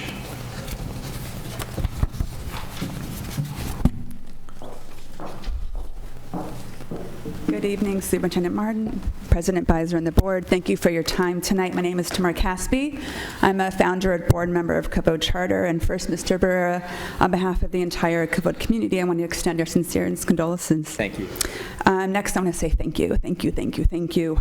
We are so grateful for the support of all of you, of Lee and Dion in facilities, the charter office. We appreciate all of your diligent work and are excited for our big move. My main suggestions to amend the Prop 39 offer build on everything that the officers tonight discussed, safety and security. We request that the cameras, the secondary door, and the buzzers are all installed prior to occupancy. There is a short window of time between occupancy and the first day of school, and we want to make sure that those safety measures are in place. Looking at the map, there are 2 classrooms in white in the middle of the campus. They are labeled California Children's Services, and until late last week, none of us knew that they occupied those rooms. In the effort of maintaining school safety, we request that these services be moved to the other side of campus as you merge Lindbergh-Schweitzer on the west side. Both of these items contribulize our school's comprehensive school safety plan, day 1 on campus. We would also like access to some of the other areas in white: storage space, the inventory supply room, outside storage container, and the greenhouse, which is also in the middle of the campus. Additionally, we would like to rent the last conference room and rent an additional portable classroom. And finally, we request additional signage to the 2 banners that are listed in the MOU. That's it. Thank you so much for your time and consideration. Thank you. Next speaker. Good evening. My name is Demi Brown. I'm the founder and principal for Empower Charter School. I want to thank Dion and Lee for recognizing that our Prop 39 offer needs more work and for the commitment that has been expressed to find a solution so that all in-district Empower Charter School students have adequate classroom space. Thank you. Thank you. Michelle Anderson. Good evening, Michelle Anderson, California Charter Schools Association. Thank you very much to the board and to Lee Dolgoroff and Dion Harrington for their hard work on making this work, and I know that's not an easy thing to do, and we do appreciate the district working with the charter schools so that we see that all kids have equitable space. So thank you very much. Thank you. So that concludes public testimony. Any board member comments or questions? Okay, Dr. Whitehurst-Payne? I'd like to ask Mr. Dolgoroff and Mr. Harrington to come up to address some of the questions that we just heard.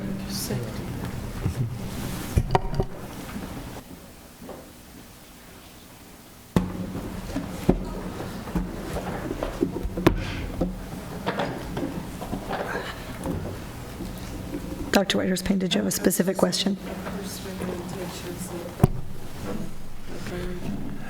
Yeah, so I think Dr. Whitehurst-Payne is concerned about a couple issues that Kavod raised with regard to having a security system that they're hoping that they can have installed, because if it doesn't get installed until they possess, then there's not enough time to have that installed to meet their school's safety site plan.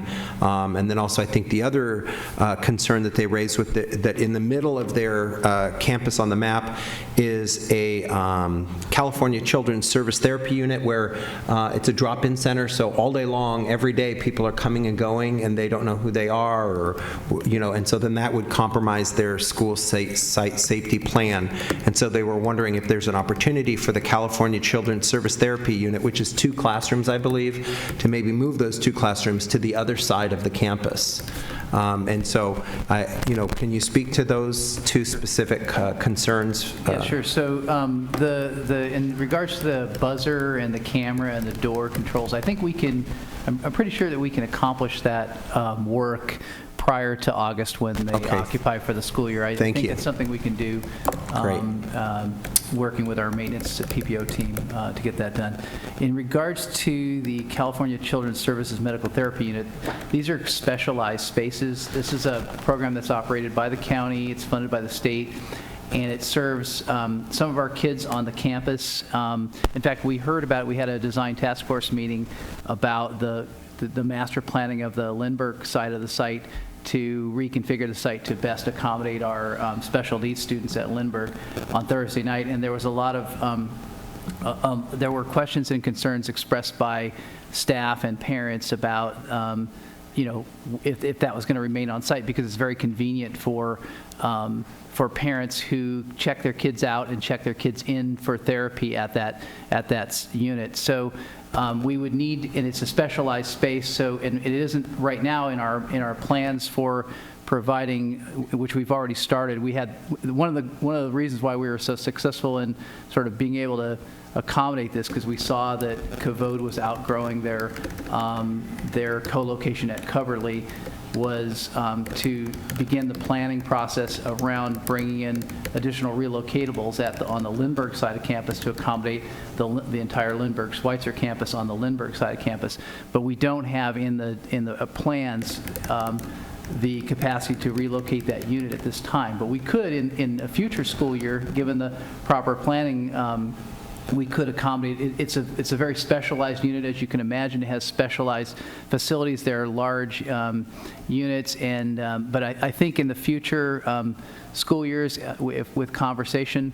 The other thing how many people drop in on that facility each day about? Are they parents and staff dropping in? Because it's county run, right? Yeah, it's. So who are these people that are dropping in? I don't have the exact because numbers. How do they know to buzz them in to their school for safety purposes? Anybody can just say, "Oh, I'm here for the county health unit." They check in at the office on the Schweitzer side currently. Oh, they check in on the office at the other side of the campus. Right. So right now it's all one campus. So do they check in at the other side of campus and then walk over to the No, side? they check in on the Schweitzer side of the campus. So there's 2 parking lots. Each campus has its own parking lot. The nice thing about this co-location is that Kavod will have its own parking lot and pretty much have its own little campus. They were 'cause it's originally two designed to schools. operate separately. Yeah. At one time, years ago, there was a fence and they were operated separately. And then the fence was taken down, I want to say in the 70s or 80s, and the campus was 80s. combined. But so currently, people come from our schools as well as other schools in the county, special needs kids that have specialized physical needs that are served by that program, and they are checked in. Our children, they're students. Yes. They're K-12, or is this an adult, older age population? I believe it's K-12 exclusive, but I can't confirm that. I don't know all the details of that particular, the service, the exact. It's not random people. We're talking about students, they're service providers, and That's right. their parents. That's right, yes. So, but we would be happy to, in the future, try to come up with a better, a more optimal plan for, I understand Kavod's concerns about safety and security. We can certainly, that's something we can look at this year as we develop out. Yeah, because anti-Semitism is up just, double digits right now. And, even members of this board have been receiving concerns from individuals that want to do harm to this particular group of individuals. And so I think we need to go above and beyond to do what we can to keep these kids and these people safe at this campus. We agree, yes. Okay, thank you.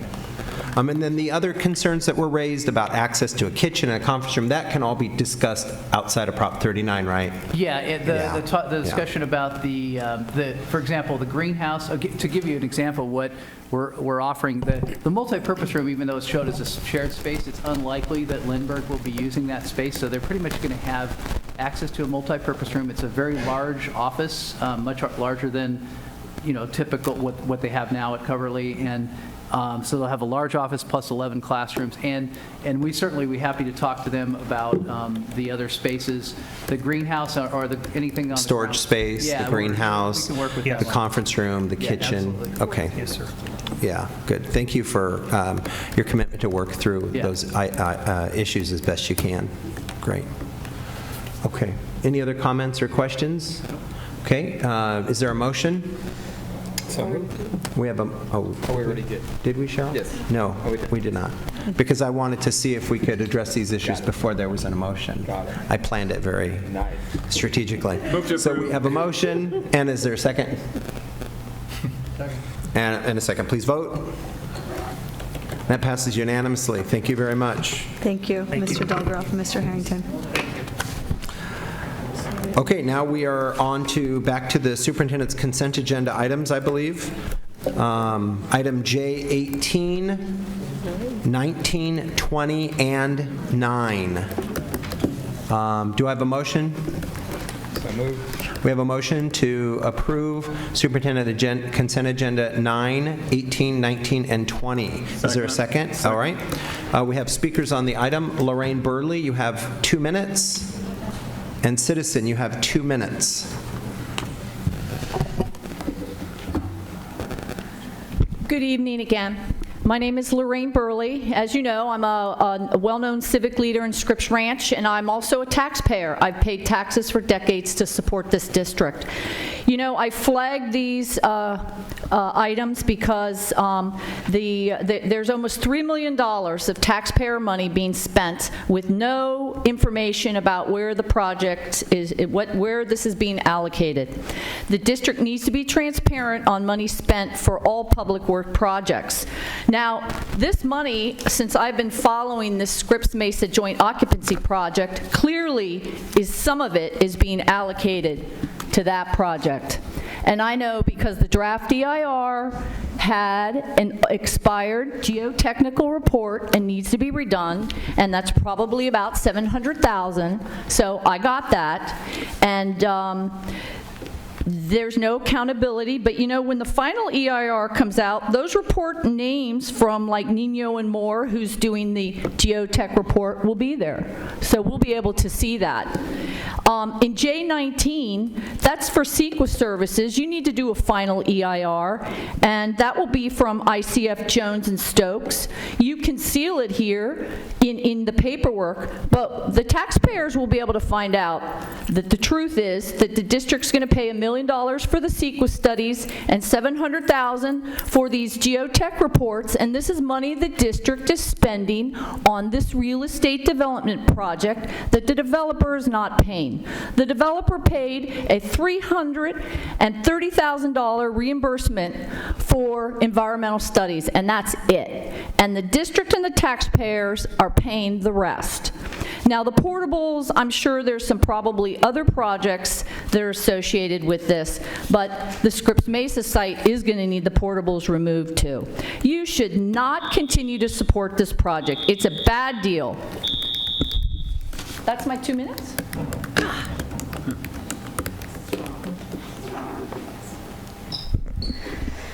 So look at J9, and it doesn't tell you anything.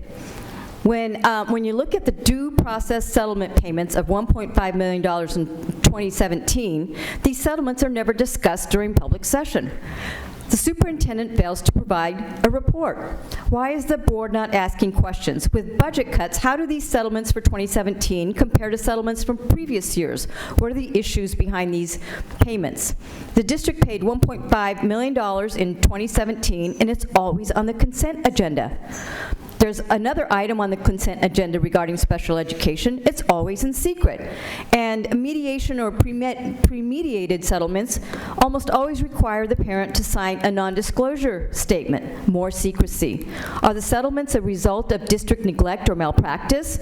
This item should not be on the consent agenda. The board should have a public discussion of these settlements and the services of special education for children, so parents know what is really happening with the special education services.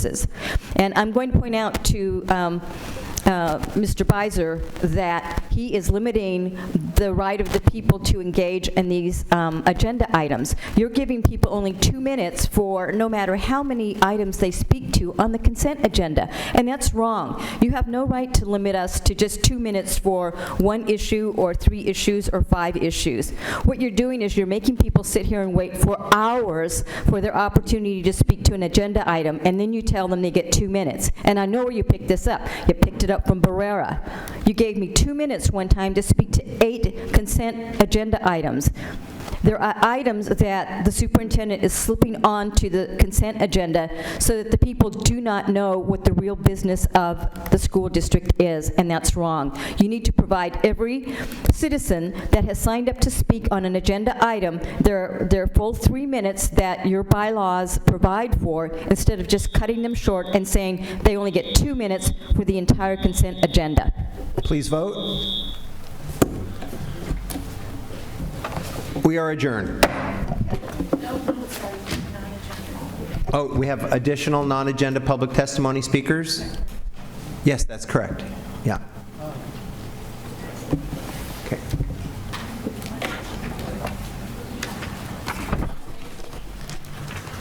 Lorraine Burley, you have 2 minutes. I apologize. I know it's been late. It must be on non-agenda items. Yes. Thank you. This is on the Scripps Mesa Joint Occupancy Project, naturally. So I just want to read something that the legislation of the state has enacted statutes designated to protect taxpayers from wasteful or illegal expenditures of public funds. It's recognized as a difficulty, if not practically impossible, for proving fraud in individual cases. These elements need not be proved. It is immaterial that fraud be shown. It is the opportunity for fraud that is forbidden. We are adjourned.